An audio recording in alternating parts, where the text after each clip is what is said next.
सदाशिवसमारम्भां शङ्कराचार्यमध्यमाम् अस्मदाचार्यपर्यन्तां वन्दे गुरुपरम्पराम् श्रुतिस्मृतिपुराणानाम् आलयं करुणालयं नमामि भगवत्पादं शङ्करं लोकशङ्करम् शङ्कारूपेण मच्चित्तं पङ्कीकृतमभूद्यया किङ्करीयस्य सा माया शङ्कराचार्यमाश्रये प्रह्लादवरदो देवो यो नृसिंहः परो हरिः नृसिंहोपासकं नित्यं तं नृसिंहगुरुं भजे श्री सच्चिदानंद शिवाविनव्य नृसिंहभारत्यविदान्यतीन्द्रान् विद्यानिधीन् मन्त्रनिधीन् सदात्मनिष्ठान् भजे मानव शम्भुरूपान् सदात्मध्याननिरतं विषयेभ्यः पराङ्मुखं नौमि शास्त्रेषु निष्णातं चन्द्रशेखरभारतीं विवेकिनं महाप्रज्ञं धैर्यौदार्यक्षमानिधिं सदाभिनवपूर्वं तं विद्यातीर्थगुरुं भजे अज्ञानां जाह्नवीतीर्थं विद्यातीर्थं विवेकिनां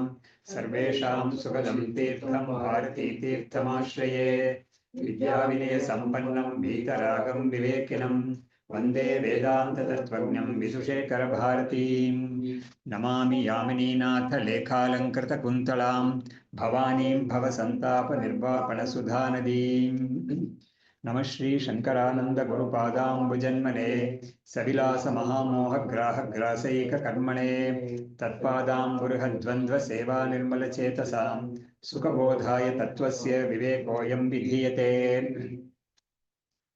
ಇದು ಬೃಹದಾರಣ್ಯಕ ಉಪನಿಷತ್ನಲ್ಲಿ ಅಜಾತಶತ್ರು ಆಮೇಲೆ ಬಾಲಾಕಿ ಅನ್ನೋ ಇಬ್ಬರಿಗೆ ಒಂದು ಸಂವಾದ. ಇದರಲ್ಲಿ ಆತ್ಮತತ್ವವನ್ನು ತಿಳಿಸ್ಕೊಡೋದು ಅಂತ ಅಜಾತಶತ್ರುವನ್ನು ಹೇಳ್ಕೊಡೋನು, ಬಾಲಾಕಿ ಅನ್ನೋನು ಕಲಿಯೋನು. ಇದರಲ್ಲಿ ಸುಷುಪ್ತಿ ವಿಷಯ ಹೇಗಿದೆ ಅನ್ನೋದನ್ನ ತೋರಿಸ್ತಾ ಇದ್ದಾರೆ. ಅಂದ್ರೆ ಜೀವ ಸುಷುಪ್ತಿ ಸಮಯದಲ್ಲಿ ಎಲ್ಲಿ ಲಯವಾಗಿರ್ತಾನೆ, ಆಮೇಲೆ ಸುಷುಪ್ತಿಯಿಂದ ಆಚೆ ಬರುವಾಗ ಎಲ್ಲಿಂದ ಬರ್ತಾನೆ, ಈ ಎರಡು ಪ್ರಶ್ನೆ ತಗೊಂಡಿದ್ದಾರೆ. ಅದು ಏನ್ ತೀರ್ಮಾನ ಮಾಡುತ್ತೆ ಅಂತ ಹೇಳಿದ್ರೆ, ಜೀವ ಇದರಲ್ಲಿ ಜಾಗೃತ ಅವಸ್ಥೆಯಲ್ಲಿ ಸ್ವಪ್ನಾವಸ್ಥೆಯಲ್ಲಿ ವ್ಯವಹಾರವನ್ನು ಮಾಡ್ತಾ ಇರ್ತಾನೆ. ಅವಾಗ ಜೀವನ ವಾಸ್ತವವಾದ ಸ್ವರೂಪ ನಮ್ಗೆ ತಿಳ್ಕೊಬೇಕು ಅಂತ ಹೇಳಿದ್ರೆ, ಈ ವ್ಯವಹಾರಗಳೆಲ್ಲ ಇಲ್ಲದೆ ಇರೋ, ಅಂದ್ರೆ ಅವನಿಗೆ ಈ ವ್ಯವಹಾರ ಮಾಡ್ಬೇಕು ಅಂತ ಹೇಳಿದ್ರೆ ಈ ಸೂಕ್ಷ್ಮ ಶರೀರ ಸ್ಥೂಲ ಶರೀರದ ಉಪಾಧಿಗಳು ಬೇಕಾಗುತ್ತೆ ಅವನಿಗೆ. ಆದ್ರೆ ಸುಷುಪ್ತಿ ಸಮಯದಲ್ಲಿ ಮಾತ್ರ ಏನಾಗಿರುತ್ತೆ, ಈ ಉಪಾಧಿಗಳಿಂದ ಅವನು ಕಳಿಸ್ಕೊಂಡಿರ್ತಾನೆ. ಮುಖ್ಯವಾಗಿ ಇಂದ್ರಿಯಗಳು, ಮನಸ್ಸು, ಬುದ್ಧಿ, ಚಿತ್ತ, ಅಹಂಕಾರ ಇಂಥ ಎಲ್ಲದರಿಂದನೂ ಅವನು ಸ್ಥೂಲ ಶರೀರ ಮತ್ತು ಖಂಡಿತ ಸ್ವಪ್ನದ ಸಮಯದಲ್ಲಿನೇ ಸ್ಥೂಲ ಶರೀರ ಉಪಾಧಿ ಹೋಗಿರುತ್ತೆ ಅವನಿಗೆ. ಸುಷುಪ್ತಿ ಸಮಯದಲ್ಲಿ ಏನಾಗುತ್ತೆ, ಈ ಸೂಕ್ಷ್ಮ ಶರೀರದಲ್ಲಿರೋ ಈ ಮನಸ್ಸು, ಅಂತಃಕರಣ, ಇಂದ್ರಿಯಗಳು ಅವುಗಳ ಉಪಾಧಿನೂ ಹೋಗಿರುತ್ತೆ. ಆದ್ರೆ ಪ್ರಾಣ ಮಾತ್ರ ಇರುತ್ತೆ. ಪ್ರಾಣ ಹೊಟ್ಟೋದ್ರೆ ಅವನು ಸಾಯ್ತಾನೆ ಅಂತ ಆಗೋಗುತ್ತೆ. ಅದರಿಂದ ಪ್ರಾಣ ಅನ್ನೋದು ಹೋಗಲ್ಲ. ಆದ್ರೆ ಸುಷುಪ್ತಿ ಸಮಯದಲ್ಲಿ ಈ ಉಪಾಧಿಗಳೆಲ್ಲ ಹೋಗಿರುತ್ತೆ. ಅವಾಗ ಅವನ ನಿಜವಾದ ಸ್ವರೂಪ ಏನು ಅಂತ ತಿಳ್ಕೊಬಹುದು ಅನ್ನೋ ಕಾರಣದಿಂದ ಅವನು ಎಲ್ಲಿ ಇರ್ತಾನೆ, ಆ ಸಮಯದಲ್ಲಿ ಎಲ್ಲಿ ಸೇರ್ಕೊಂಡಿರ್ತಾನೆ, ಎಲ್ಲಿಂದ ಬರ್ತಾನೆ ಅಂತ ಒಂದು ಎರಡು ಪ್ರಶ್ನೆ ತಗೊಂಡು ಅದನ್ನ ವಿಚಾರ ಮಾಡ್ತಾ ಇದ್ದಾರೆ. ಅವಾಗ ಹೇಳ್ತಾ ಇದ್ದಾರೆ, ಕರ್ಮಕ್ಷಯೇ ಬುದ್ಧಿ ಅಕ್ಷಯ ಸಹ ಅಜ್ಞಾನೇ ವಿಲೀಯತೆ ಚೈತನ್ಯ ಪ್ರತಿಬಿಂಬ ಚ ಲೀಯಂತೆ ಸ್ವಾಶ್ರಯಾನ್ ಅನು ಅಂತ. ಏನಂದ್ರೆ ಈ ಜೀವ ಅನ್ನೋನು ಅವನು ಆ ದಿವಸದ ಕರ್ಮಕ್ಷಯ. ಅವ ನೋಡಿ, ಪ್ರತಿ ದಿವಸನೂ ಒಂದು ಪ್ರಾರಬ್ಧ ಕರ್ಮ ಶುರು ಆಗುತ್ತೆ ಅವನು ಎಚ್ಚರ ಆಗಿದ ತಕ್ಷಣ ಅವನಿಗೆ ಪ್ರಾರಬ್ಧ ಕರ್ಮ ಆವತ್ತಿನ ಅಂಶಕ್ಕೆ ಪ್ರಾರಬ್ಧ ಕರ್ಮ ಶುರು ಆಗುತ್ತೆ. ಎಲ್ಲಿ ತನಕ ಇರುತ್ತೆ ಅಂತ ಹೇಳಿದ್ರೆ, ಎಲ್ಲಿ ತನಕ ಅವನು ನಿದ್ದೆಗೆ ಹೋಗ್ತಾನೋ ಅಲ್ಲಿ ತನಕ ಅವನಿಗೆ ಪ್ರಾರಬ್ಧ ಕರ್ಮ ಇರುತ್ತೆ ಅಂತ ನಮ್ಗೆ ಲೆಕ್ಕ. ಅದು ಯಾರು ಮುಂಚೆನೆ ತೀರ್ಮಾನ ಮಾಡೋಕ್ಕಾಗಲ್ಲ, ಎಷ್ಟು ಟೈಮಿಗೆ ಮುಗಿಯುತ್ತೆ ಅಂತ ತೀರ್ಮಾನ ಮಾಡೋಕ್ಕಾಗಲ್ಲ. ಹಾಗಾಗಿ ಯಾಕಂದ್ರೆ ನಮ್ಮ ಇದರಲ್ಲಿ ಸ್ವಪ್ನದಲ್ಲೂ ಕೂಡ ಪ್ರಾರಬ್ಧ ಕರ್ಮವನ್ನು ಅನುಭವಿಸ್ತಾನೆ ಅಂತ ಒಪ್ಕೊಂಡಿದ್ದೀವಿ ನಾವು. ಅದರಿಂದ ಆ ಸ್ವಪ್ನದಲ್ಲೂ ಅವನಿಗೆ ಅನುಭವ ಇರುತ್ತೆ, ಸುಖ ದುಃಖ ಅನುಭವ ಇರುತ್ತೆ ಸ್ವಪ್ನದಲ್ಲಿ ಕೂಡ. ಹಾಗಾಗಿ ಜಾಗೃತದಲ್ಲಿ ಸುಖ ದುಃಖ ಅನುಭವ ಎಲ್ಲ ಆಗಿ ಅಲ್ಲಿ ಸುಸ್ತಾಗಿ ಅವನು ಮಲ್ಕೊಳ್ಳೋಣ ಅಂತ ಹೋಗ್ತಾನೆ. ಮಲಗಿದ ತಕ್ಷಣ ಅವನಿಗೆ ಗಾಢ ನಿದ್ರೆ ಬಂದ್ಬಿಡಲ್ಲ. ಕೆಲವು ಸತಿ ಇದು ಸ್ವಪ್ನ ಅಂತ ಬರುತ್ತೆ. ಸ್ವಪ್ನದಲ್ಲೂ ಸ್ವಲ್ಪ ಇದನ್ನ ಅನುಭವಿಸ್ಬಿಟ್ಟು ಆವಾಗ್ಲೂ ಸುಸ್ತಾಗಿ ಅವನು ಸುಷುಪ್ತಿಗೆ ಹೋಗ್ತಾನೆ ಅಂತ ಶ್ರುತಿ ಕೂಡ ಒಂದು ಕ್ರಮ. ಜಾಗೃತಿಯಿಂದ ಸ್ವಪ್ನ, ಸ್ವಪ್ನದಿಂದ ಸುಷುಪ್ತಿ ಅಂತ ಒಂದು ಕ್ರಮ ಕೊಡುತ್ತೆ ಶಾಸ್ತ್ರ. ಅವಾಗ ಅವನು ಆ ಸುಷುಪ್ತಿ ಸಮಯದಲ್ಲಿ ಅವನಿಗೆ ಈ ವ್ಯವಹಾರ ಯಾವುದು ಇಲ್ಲದೆ ಇರೋದ್ರಿಂದ ಸುಷುಪ್ತಿ ಸಮಯದಲ್ಲಿ ಹೇಗಿದ್ದ, ಎಲ್ಲಿದ್ದ ಅವನು, ಆಮೇಲೆ ಮತ್ತೆ ಜಾಗೃತ ಆಗುತ್ತಲ್ಲ, ಅವಾಗ ಎಲ್ಲಿಂದ ಬರ್ತಾನೆ ಅವನು ಅಂತ ತಿಳ್ಕೊಂಡ್ರೆ ನಮ್ಗೆ ಆ ಸೋರ್ಸ್ ಅಂತ ಇದೆಯಲ್ಲ, ಆ ಸೋರ್ಸ್ ಅಂತ ನೋಡ್ಕೊಂಡಾಗ ಇವನ ಸ್ವರೂಪ ಎಂಥದ್ದು ಅಂತ ನಮ್ಗೆ ನಿರ್ಧಾರ ಮಾಡ್ಬೇಕಾಗುತ್ತೆ ಅನ್ನೋ ಕಾರಣದಿಂದ ಆ ವಿಚಾರವನ್ನು ಮಾಡ್ತಾರೆ. ಅವಾಗ ಆ ಸುಷುಪ್ತಿ ಸಮಯದಲ್ಲಿ ಏನಾಗುತ್ತೆ, ಅವತ್ತಿನ ದಿವಸದ ಕರ್ಮಕ್ಷಯ ಮುಗಿದಾಗ ಬುದ್ಧಿ ಅನ್ನೋದು ಇಂದ್ರಿಯಗಳ ಸಮೇತ ಈ ಅಜ್ಞಾನ ಅನ್ನೋದ್ರಲ್ಲಿ ಲಯವಾಗಿರುತ್ತೆ. ಅಕ್ಷಯ ಸಹ ಅಜ್ಞಾನೇ ವಿಲೀಯತೆ ಚೈತನ್ಯ ಪ್ರತಿಬಿಂಬಾಶ್ಚ ಲೀಯಂತೆ ಸ್ವಾಶ್ರಯಾನ್ ಅನು. ಹಾಗಾಗಿ ಚೈತನ್ಯದಲ್ಲಿ ಏನೇನು ಪ್ರತಿಬಿಂಬ ಅಂತ ಆಗಿರುತ್ತೆ, ಅದು ಚೈತನ್ಯ ಪ್ರತಿಬಿಂಬ ಅಂತಃಕರಣದಲ್ಲಿ ಆಗಿರುತ್ತೆ, ಅದು ಕೂಡ ಅವನಿಗೆ ಲಯ ಆಗೋಗುತ್ತೆ ಆ ಸಮಯದಲ್ಲಿ. ಯಾಕಂದ್ರೆ ಪ್ರತಿಬಿಂಬ ಇದ್ರೆ ಅವಾಗ ಏನಾಗುತ್ತೆ, ಅದನ್ನ ರೆಕಗ್ನೈಸ್ ಮಾಡ್ತಾನೆ ಅಂತ ಆಗುತ್ತೆ. ಅದು ಆ ಸಮಯದಲ್ಲಿ ಅವನು ಚೇತನಾಗಿ ಇರೋದಿಲ್ಲ. ಹಾಗಾಗಿ ಯದ್ಯಪಿ ನಾವು ಶರೀರ ನೋಡ್ತೀವಿ, ಶರೀರ ಉಸಿರಾಡ್ತಾ ಇರುತ್ತೆ, ಬದುಕಿದ್ದಾನೆ ಅಂತ ಗೊತ್ತಾಗುತ್ತೆ. ಆದ್ರೆ ಅವನ ಒಂದು ವಾಸ್ತವವಾದ ಸ್ವರೂಪ ಅವನಿಗೆ ಶರೀರದ ಪ್ರಜ್ಞೆ ಇರೋದೇ ಇಲ್ಲ ಆ ಸಮಯದಲ್ಲಿ. ಹಾಗಾಗಿ ಅವನು ಎಲ್ಲಿರ್ತಾನೆ ಅನ್ನೋದ್ರ ವಿಚಾರವನ್ನ ಇವರು ಮಾಡ್ತಾ ಇದ್ದಾರೆ. ಅಜ್ಞಾನದಲ್ಲಿ ಲೈವ್ ಆಗಿರುತ್ತೆ, ಇಂದ್ರಿಯಗಳು ಮನಸ್ಸು ಸಮೇತ ಅಂತ ಹೇಳಿದ್ರು. ತದಾ ಇಂದ್ರಿಯಾಣಾಂ ವಿಜ್ಞಾನಂ ಧೀವಿಜ್ಞಾನೇನ ಸಂಯುತಂ ವಿಜ್ಞಾನಮಯ ಆದತ್ತೆ ಇತಿ ಶ್ರುತ್ಯ ಉಪವರ್ಣ್ಯತೆ. ಅವಾಗ ಅವನು ಇಂದ್ರಿಯಗಳ ಒಂದು ವಿಜ್ಞಾನ ಅದು ಧೀವಿಜ್ಞಾನೇನ ಸಂಯುತಂ, ಧೀಜ್ಞಾನ ಅಂದ್ರೆ ಬುದ್ಧಿಜ್ಞಾನ ಮತ್ತು ಇಂದ್ರಿಯಗಳ ಒಂದು ಜ್ಞಾನ ಅದೆರಡು ಸೇರ್ಕೊಂಡು ಅವನು ವಿಜ್ಞಾನಮಯ ಅನ್ನೋದು, ಅವನು ಅದನ್ನ ಎರಡನ್ನೂ ತನ್ನಲ್ಲಿ ಎಳ್ಕೊಂಡಿರ್ತಾನೆ ಆ ಸಮಯದಲ್ಲಿ ಅಂತ. ಅಂದ್ರೆ ಬುದ್ಧಿ ಇರೋ ಜ್ಞಾನಗಳು ಮತ್ತು ಇಂದ್ರಿಯಕ್ಕೆ ಸಂಬಂಧಪಟ್ಟದ್ದು ಎಲ್ಲವೂ ಕೂಡ ಅವನು ತನ್ನಲ್ಲಿ ಎಳ್ಕೊಂಡಿರ್ತಾನೆ ಅವನು ಅಂತ ಆದತ್ತೆ ಇತಿ. ಅದು ಶ್ರುತಿ ಇದನ್ನ ಹೇಳ್ತೀವಿ. ಇದನ್ನೆಲ್ಲ ನಾವು ಪರೀಕ್ಷೆ ಮಾಡಿ ನೋಡೋಕ್ಕಾಗೋದಿಲ್ಲ. ಹಾಗಾಗಿ ಶ್ರುತಿ ಇದು ಹೇಳೋದನ್ನು ನಾವು ತಗೋಬೇಕಷ್ಟೇ, ಆ ಸಮಯದಲ್ಲಿ ಹೇಗಿರ್ತಾನೆ ಅಂತ. ಇವಾಗ ಶುದ್ಧ ಚೈತನ್ಯ ಅಂತ ಯಾವ್ದಿದೆಯೋ ಅದ್ರ ಬಗ್ಗೆ ಒಂದು ವಿಚಾರ ಮಾಡ್ತಾ ಇದ್ದಾರೆ. ಅಂದ್ರೆ ಇವನು ಶುದ್ಧ ಚೈತನ್ಯದಲ್ಲೇ ಹೋಗಿ ಸೇರ್ತಾನೆ ಇವನು. ಅದನ್ನ ಇವಾಗ ವಿಚಾರ ಮಾಡಿ ಹೇಳ್ತಾರೆ. ಮುಖ್ಯವಾಗಿ ನಮ್ಗೆ ಬೇಕಾಗಿರೋದು ಇವನ ಸ್ವರೂಪ ಎಂಥದ್ದು ಅಂತ ಬೇಕಾಗಿರೋದು. ಅದನ್ನ ಇವಾಗ ಹೇಳ್ತಾರೆ. ಚೈತನ್ಯ ಧೀವಿಜ್ಞಾನೋಪಸಂಹಾರೇ ವಿಜ್ಞಾನಮಯತಾಕ್ಷತೌ ನಿರ್ವಿಕಾರಾತ್ಮ ಚೈತನ್ಯಂ ಕೇವಲಂ ಪ್ರವಿಶಿಷ್ಯತೆ. ಅವಾಗ ಇವನ ಒಂದು ಮನಸ್ಸಿನ ಆಕ್ಟಿವಿಟೀಸ್ ಕೂಡ ಎಲ್ಲ ಪೂರ್ತಿ ನಿಂತೋಗ್ಬಿಟ್ಟಿರುತ್ತೆ. ಅದು ಆ ಸಮಯದಲ್ಲಿ ಇವನು ಬರೀ ಚೈತನ್ಯ ಸ್ವರೂಪವಾಗಿ ಮಾತ್ರ ಉಳಿತಾನೆ ಅಂತ ಹೇಳ್ತಾ ಇದ್ದಾರೆ. ಅವನು ನಿರ್ವಿಕಾರ ಆತ್ಮ ಚೈತನ್ಯಂ ಕೇವಲಂ ಪರಿಶಿಷ್ಯತೆ. ಅವಾಗ ಆ ಆತ್ಮ ಚೈತನ್ಯದಲ್ಲಿ ಇವನು ಐಡೆಂಟಿಟೀಸ್ ಏನು ಇರೋದೇ ಇಲ್ಲ. ಇವನಿಗೆ ಇಂಥ ವ್ಯಕ್ತಿ ನಾನು, ಇಂಥ ಒಂದು ಜಾತಿಗೆ ಸೇರಿದ್ದೀನಿ, ಇಂಥ ಜೆಂಡರ್ ಅನ್ನೋದು ಯಾವುದು ಕೂಡ ಆ ಸಮಯದಲ್ಲಿ ಇರೋದೇ ಇಲ್ಲ. ಅದು ಗೋಚರ ಆಗೋದೇ ಇಲ್ಲ. ಏತದೇವ ವಿವಕ್ಷಿತ್ವ ಪ್ರತಿಪಾದಯತಿ ಶ್ರುತಿ ಯೇಷೋ ಅಂತಃಹೃದಾಕಾಶ ತಸ್ಮಿನ್ ಶೇತೆ ಇದು ಈದೃಶಿ. ಹಾಗಾಗಿ ಶ್ರುತಿ ಏನ್ ಮಾಡುತ್ತೆ, ಇದನ್ನೇ ಮನಸ್ಸಲ್ಲಿ ಇಟ್ಕೊಂಡು ಅವನು ಯೇಷೋ ಅಂತಃಹೃದಾಕಾಶ ತಸ್ಮಿನ್, ಇವನು ಏನಾಗಿರ್ತಾನೆ ಹೃದಾಕಾಶ ಅಂತ ಹೇಳಿದ್ರೆ ಅಂತಃಕರಣ ಅಂತ ಹೇಳಿದ್ರೆ, ಹೃದಯ ಅಂದ್ರೆ ಅಂತಃಕರಣ, ಅದರಲ್ಲಿ ಒಂದು ಆಕಾಶ ಇದೆ ಅಂತ. ಆಕಾಶ ಅಂದ್ರೆ ಅಲ್ಲೇ ಈ ಚೈತನ್ಯ ಬೆಳಗ್ತಾ ಇರೋದು. ಹಾಗಾಗಿ ಆ ಚೈತನ್ಯವಾಗಿ ಇವನು ಇರ್ತಾನೆ, ಅಲ್ಲಿ ಇವನು ಮಲಗಿರ್ತಾನೆ. ಚೈತನ್ಯ ಅಂದ್ರೆ ಅಲ್ಲಿ ಮಲಗಿರ್ತಾನೆ ಅಂತ, ಮಲಗಿರೋದು ಹಾಸಿಗೆ ಮೇಲೆ ಮಲಗಿರ್ತಾನೆ. ಆದ್ರೆ ಅವನು ಒಂದು ರೆಸ್ಟ್, ವೇರ್ ಇಸ್ ರೆಸ್ಟಿಂಗ್ ಅಂತ ಕೇಳಿದ್ರೆ, ವೇರ್ ಇಸ್ ದ ಜೀವ ರೆಸ್ಟಿಂಗ್ ದೆನ್ ಅಂತ ಕೇಳಿದ್ರೆ, ಅವನು ಈ ಹೃದಯಾಕಾಶದಲ್ಲಿ ಅವನು ವಿಶ್ರಾಂತಿ ತಗೊಂಡಿದ್ದಾನೆ ಅವನು ಅಂತ ಶ್ರುತಿ ಹೇಳ್ತಾ ಇದೆ. ಅದು ಶೇತೆ ಇತಿ ಈದೃಶಿ. ಬುದ್ಧಿ ಹೃದಯ ಶಬ್ದೇನ ಹೃನ್ನಿಷ್ಠತ್ವಾತ್ ವಿವಕ್ಷ್ಯತೆ ಆಸಮಂತಾತ್ ಕಾಶತೇಯಂ ಇತಿ ಆಕಾಶೋತ್ರ ಚಿದ್ವಪುಹು. ಹಾಗಾಗಿ ಈ ಆಕಾಶ ಅಂತ ಹೇಳಿದ್ರಲ್ಲ, ಅದಕ್ಕೆ ಚೈತನ್ಯ ಸ್ವರೂಪವೇ ಅಂತ ಹೇಳ್ತಾ ಇದ್ದಾರೆ.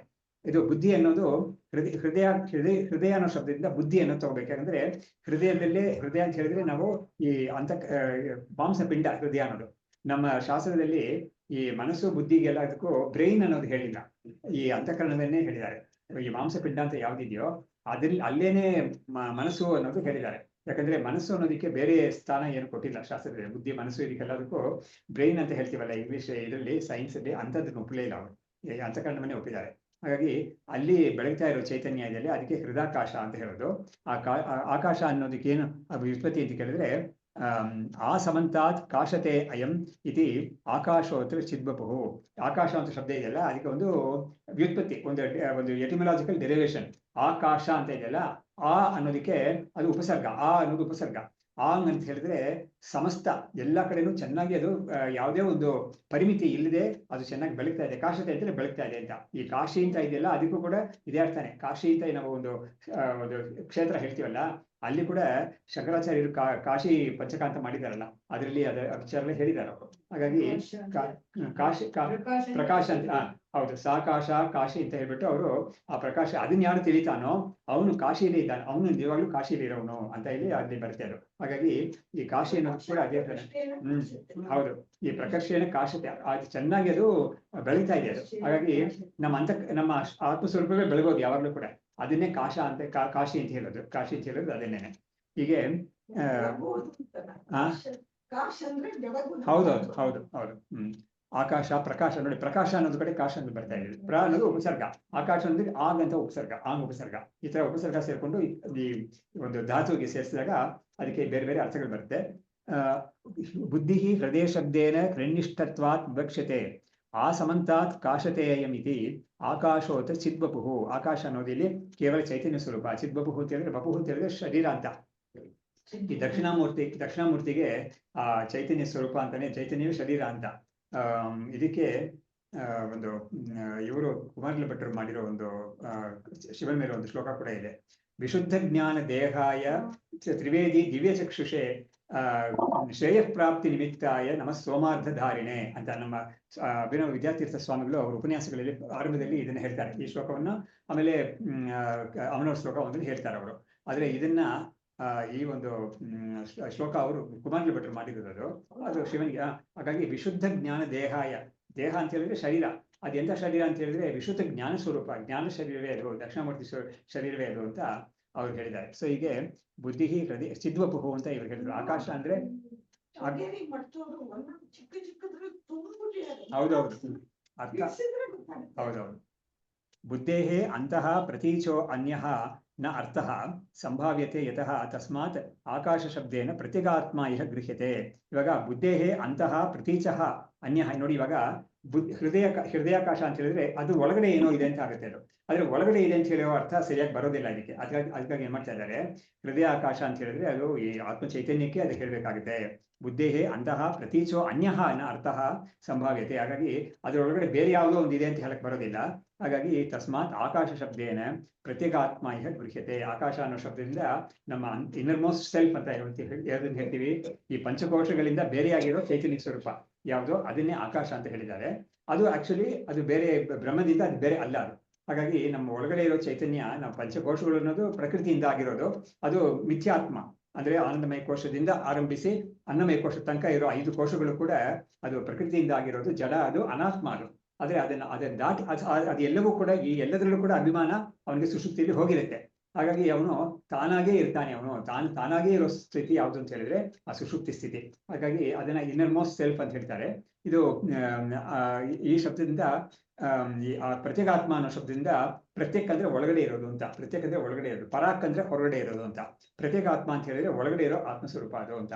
ಮತ್ತೆ ತಿರ್ಗಾ ಯಾತಿಗೆ ಆತ್ಮ ಶಬ್ದ ಯೂಸ್ ಮಾಡಿದ್ರು ಅಂತ ಕೇಳಿದ್ರೆ, ಈ ಪಂಚಕೋಶಗಳಿದೆಯಲ್ಲ ಅದರಲ್ಲಿ ನಮಗೆ ಆತ್ಮ ಅಂತ ಬುದ್ಧಿ ಅದ್ರಲ್ಲಿ ಬಂದ್ಬಿಟ್ಟಿದೆ ಅಜ್ಞಾನದಿಂದ. ಅದರಿಂದ ಅದನ್ನ ಬಿಡಿಸಿ ಹೇಳ್ಬೇಕಾಗಿದ್ರಿಂದ ಇದು ಅನಾತ್ಮ, ಇದು ಶುದ್ಧ ಆತ್ಮ ಅಲ್ಲ, ಇದು ಮಿಥ್ಯಾತ್ಮ ಇದು. ಆದ್ರೆ ಮುಖ್ಯ ಆತ್ಮ ಯಾವುದು ಅಂತ ಕೇಳಿದ್ರೆ ಅದೇ ಪ್ರತ್ಯೇಕ ಆತ್ಮ ಅನ್ನೋದು, ಅದು ಪ್ರತ್ಯೇಕದು, ಇದೆಲ್ಲ ಪರಾಕದು.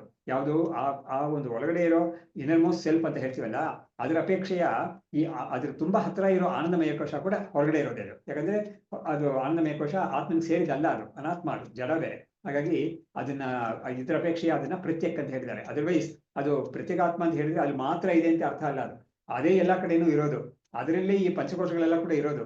ಆದ್ರೆ ನಮ್ಗೆ ವಿವೇಕ ಮಾಡಿ ತೋರ್ಸಕ್ಕಾಗಿ ಏನ್ ಮಾಡ್ತಾ ಇದ್ದಾರೆ, ಅದನ್ನ ಒಂದು ಕಡೆ ಆ ಕಡೆ ಇದೆ, ಅದು ಈ ಕಡೆ ಇಲ್ಲ, ಅದು ಆ ಕಡೆ ಇದೆ ಅಂತ ತೋರಿಸ್ತಾ ಇದ್ದಾರೆ. ಆದ್ರೆ ವಾಸ್ತವವಾಗಿ ಅಂತ ಒಂದು ಕಲ್ಪನೆ ಸರಿ ಇಲ್ಲ ಅದು. ಯಾಕಂದ್ರೆ ಅದು ನಮ್ಗೆ ಬಿಡಿಸಿ ತೋರ್ಸಕ್ಕಾಗಿ ಈ ಒಂದು ಶಬ್ದವನ್ನು ಯೂಸ್ ಮಾಡ್ತಾ ಇದ್ದಾರೆ ಹೊರತು ಅದು ಎಲ್ಲಾ ಕಡೆನೂ ಇರೋದು ಅದೇನೆ. ಹಾಗಾಗಿ ಪ್ರತ್ಯೇಕಾತ್ಮ ಅಂತ ಹೇಳುವಾಗ ಅದು ಪರಾಕಲ್ಲೂ ಕೂಡ ಅದೇ ಇರೋದು ವಾಸ್ತವವಾಗಿ. ಆದ್ರೆ ನಿಜವಾದ ಅರ್ಥದಲ್ಲಿ ಇವುಗಳಿಂದ ಅಪೇಕ್ಷೆಯ ಅದು ಮಾತ್ರ ಸತ್ಯವಾಗಿರೋದು ಅನ್ನೋ ಕಾರಣದಿಂದ ಪ್ರತ್ಯೇಕ ಆತ್ಮ ಅಂತ ಹೇಳಿದ್ರು. ಆಮೇಲೆ ನಮಗೆ ಪ್ರಸಿದ್ಧವಾದ ಕಠೋಪನಿಷತ್ ಮಂತ್ರ ಇದೆಯಲ್ಲ, ಪರಾಂಚಿಕಾನಿ ವ್ಯತಿರಿಕ್ತ ಸ್ವಯಂಭೂ ಅಂತ, ಅಲ್ಲೂ ಕೂಡ ಈ ಪ್ರತ್ಯೇಕಾತ್ಮ ಶಬ್ದ ಬರುತ್ತೆ. ಕಶ್ಚಿತ್ ಧೀರಃ ಪ್ರತ್ಯೇಕಾತ್ಮನ ಐಕ್ಷತೆ ಆವೃತ ಚಕ್ಷು ಅಮೃತತ್ವ ಮಿಚ್ಚನ್ ಅಂತ. ಅವನು ಆ ಪ್ರತ್ಯೇಕಾತ್ಮನನ್ನ ಅವನು ದರ್ಶನ ಮಾಡ್ದ. ಅವನು ಹೇಗೆ ಮಾಡ್ದ ಅಂತ ಹೇಳಿದ್ರೆ, ಈ ಇಂದ್ರಿಯಗಳು ಮನಸ್ಸೆಲ್ಲ ಹೊರಗಡೆ ಹೋಗೋದನ್ನ ನಿಲ್ಲಿಸಿ ಅವನು ಈ ಒಂದು ಆತ್ಮದ ವಿಚಾರವನ್ನು ಮಾಡಿ ಅದನ್ನ ತಿಳ್ಕೊಂಡ ಅಂತ ಅಲ್ಲಿ ಬರುತ್ತೆ. ಅದು ಕೂಡ ಪ್ರತ್ಯೇಕಾತ್ಮ ಅಂತ ಬಂದಿದೆ ಅಲ್ಲಿ, ಅದನ್ನ ತಿಳ್ಕೊಂಡ ಅಂತ.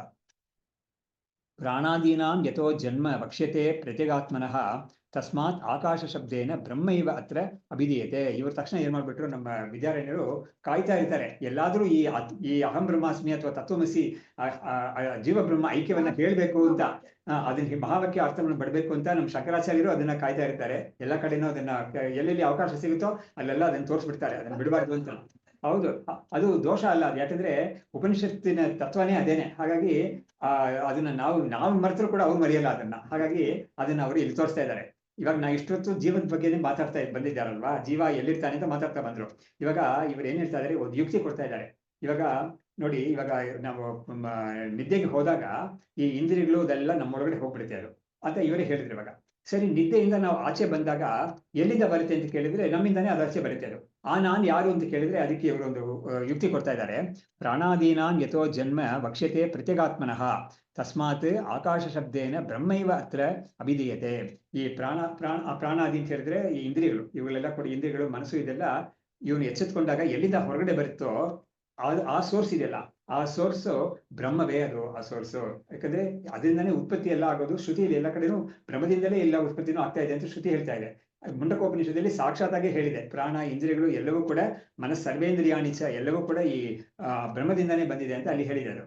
ಇವಾಗ ಇದು ನೋಡಿದ್ರೆ ನಮಗೆ ದೈನಂದಿನ ಪ್ರಳಯ ಮತ್ತು ಉತ್ಪತ್ತಿ ಅಂತ ಗೊತ್ತಾಗ್ತಾ ಇದೆಯಲ್ಲ. ನಮಗೆ ಪ್ರತಿ ದಿವಸ ನಮ್ಗೊಂದು ಪ್ರಳಯ ಆಗುತ್ತೆ ನಿದ್ದೆಗೆ ಹೋದಾಗ, ಉತ್ಪತ್ತಿ ಆಗುತ್ತೆ ನಿದ್ದೆಯಿಂದ ನಾವು ಎಚ್ಚೆತ್ಕೊಂಡಾಗ. ಅವಾಗ ಉತ್ಪತ್ತಿ ಆಗುವಾಗ ಎಲ್ಲ ಪ್ರಾಣ ಇಂದ್ರಿಯಗಳು ಎಲ್ಲವೂ ಎಲ್ಲಿಂದ ಬರುತ್ತೆ ಅಂತ ಹೇಳಿದ್ರೆ ನಮ್ಮ ಆತ್ಮಸ್ವರೂಪದಿಂದನೇ ಬರ್ತಾ ಇದೆ. ಅದು ಎಲ್ಲಿಂದ ಅದು ಬರಬೇಕು, ನಿಜವಾಗ್ಲೂ ಅದು ಬ್ರಹ್ಮದಿಂದಲೇ ಬರ್ಬೇಕದು. ಹಾಗಾದ್ರೆ ಈ ಆತ್ಮ ಅನ್ನೋದು ಬ್ರಹ್ಮವೇ. ಅದು ಬ್ರಹ್ಮ ಬಿಟ್ಟು ಕರೆಕ್ಟ್. ಸೊ ಹಾಗಾಗಿ ಆಕಾಶ ಶಬ್ದೇನ ಬ್ರಹ್ಮೈವ ಅತ್ರ ವಿಧೀಯತೆ. ಅಧಿಷ್ಠಾನತ್ವಂ ಅಂತಸ್ಥತ್ವಂ ಅಂತಸ್ತ್ವಂ ಅಪರಿಚ್ಛಿನ್ನ ವಸ್ತುನಃ ಅಂತಃ ಬಹಿಃ ವಿಭಾಗೋಯಂ ನ ಮುಖ್ಯ ಉಪಪದ್ಯತೆ. ನೋಡಿದ್ರೆ ನಾನು ಇವಾಗ ಪ್ರತಿಗಾತ್ಮ ಅನ್ನೋ ಸಮಯದಲ್ಲಿ ನಾನು ಒಳಗಡೆ ಇರೋದು ಅಂತ ಹೇಳಿದೆ. ನಾನು ಹೊರಗಡೆ ಇರೋದ್ರ ಅಪೇಕ್ಷೆಯ ಒಳಗಡೆ ಇರೋದು ಅಂತ. ಆದ್ರೆ ಅದು ಒಳಗಡೆ ಮಾತ್ರ ಇರೋದಲ್ಲ, ಅದು ಎಲ್ಲ ಕಡೆನೂ ಇರೋದು. ಆದ್ರೆ ತಿಳಿಸಕ್ಕಾಗಿ ನಮ್ಗೊಂದು ಭಾಷೆ ಯೂಸ್ ಮಾಡ್ಬೇಕಾಗಿದೆ, ಒಳಗಡೆ ಹೊರಗಡೆ ಅಂತ. ಅದು ಅನಿವಾರ್ಯ, ಆ ಭಾಷೆ ಉಪಯೋಗಿಸೋದು ಅನಿವಾರ್ಯ. ಆದ್ರೆ ಆ ಭಾಷೆ ಉಪಯೋಗಿಸುವಾಗ ನಮಗೆ ಆ ಶಬ್ದಗಳಿಗೆ ನಾವು ಅದೇ ಅರ್ಥ ಅಂತ ನಾವು ತಿಳ್ಕೊಂಡ್ಬಿಟ್ಟು ಅದು ಒಳಗಡೆ ಮಾತ್ರ ಇದೆ ಹೊರಗಡೆ ಇಲ್ಲ ಅಂತ ತಿಳ್ಕೊಂಡ್ಬಿಟ್ರೆ ಅದು ತಪ್ಪು ಅರ್ಥ ಆಗುತ್ತೆ ಅದು. ಅದಕ್ಕಾಗಿ ಇವರು ನಮಗೆ ಒಂದು ಎಚ್ಚರಿಕೆ ಕೊಡ್ತಾ ಇದ್ದಾರೆ. ತುಂಬಾ ಎಷ್ಟು ಚೆನ್ನಾಗಿ ಹೇಳ್ತಾ ಇದ್ದಾರೆ ನೋಡಿ ಇವರು. ಅಧಿಷ್ಠಾನತ್ವಂ ಅಂತಸ್ತ್ವಂ ಅಪರಿಚ್ಛಿನ್ನ ವಸ್ತುನಃ ಅಂತಃ ಬಹಿಃ ವಿಭಾಗೋಯಂ ನ ಮುಖ್ಯ ಉಪಪದ್ಯತೆ. ಇವಾಗ ಅಧಿಷ್ಠಾನತ್ವ ಎಲ್ಲದಕ್ಕೂ ಅಧಿಷ್ಠಾನವಾಗಿರೋದು ಅಂತ ಒಂದು ವಿಷಯ. ಆಮೇಲೆ ಅಂತಸ್ತ್ವಂ ಎಲ್ಲದಕ್ಕಿಂತ ಇನ್ನರ್ ಮೋಸ್ಟ್ ಆಗಿರೋದು ಅಂತ ಯಾವ್ದಿದೆಯೋ ಅದು.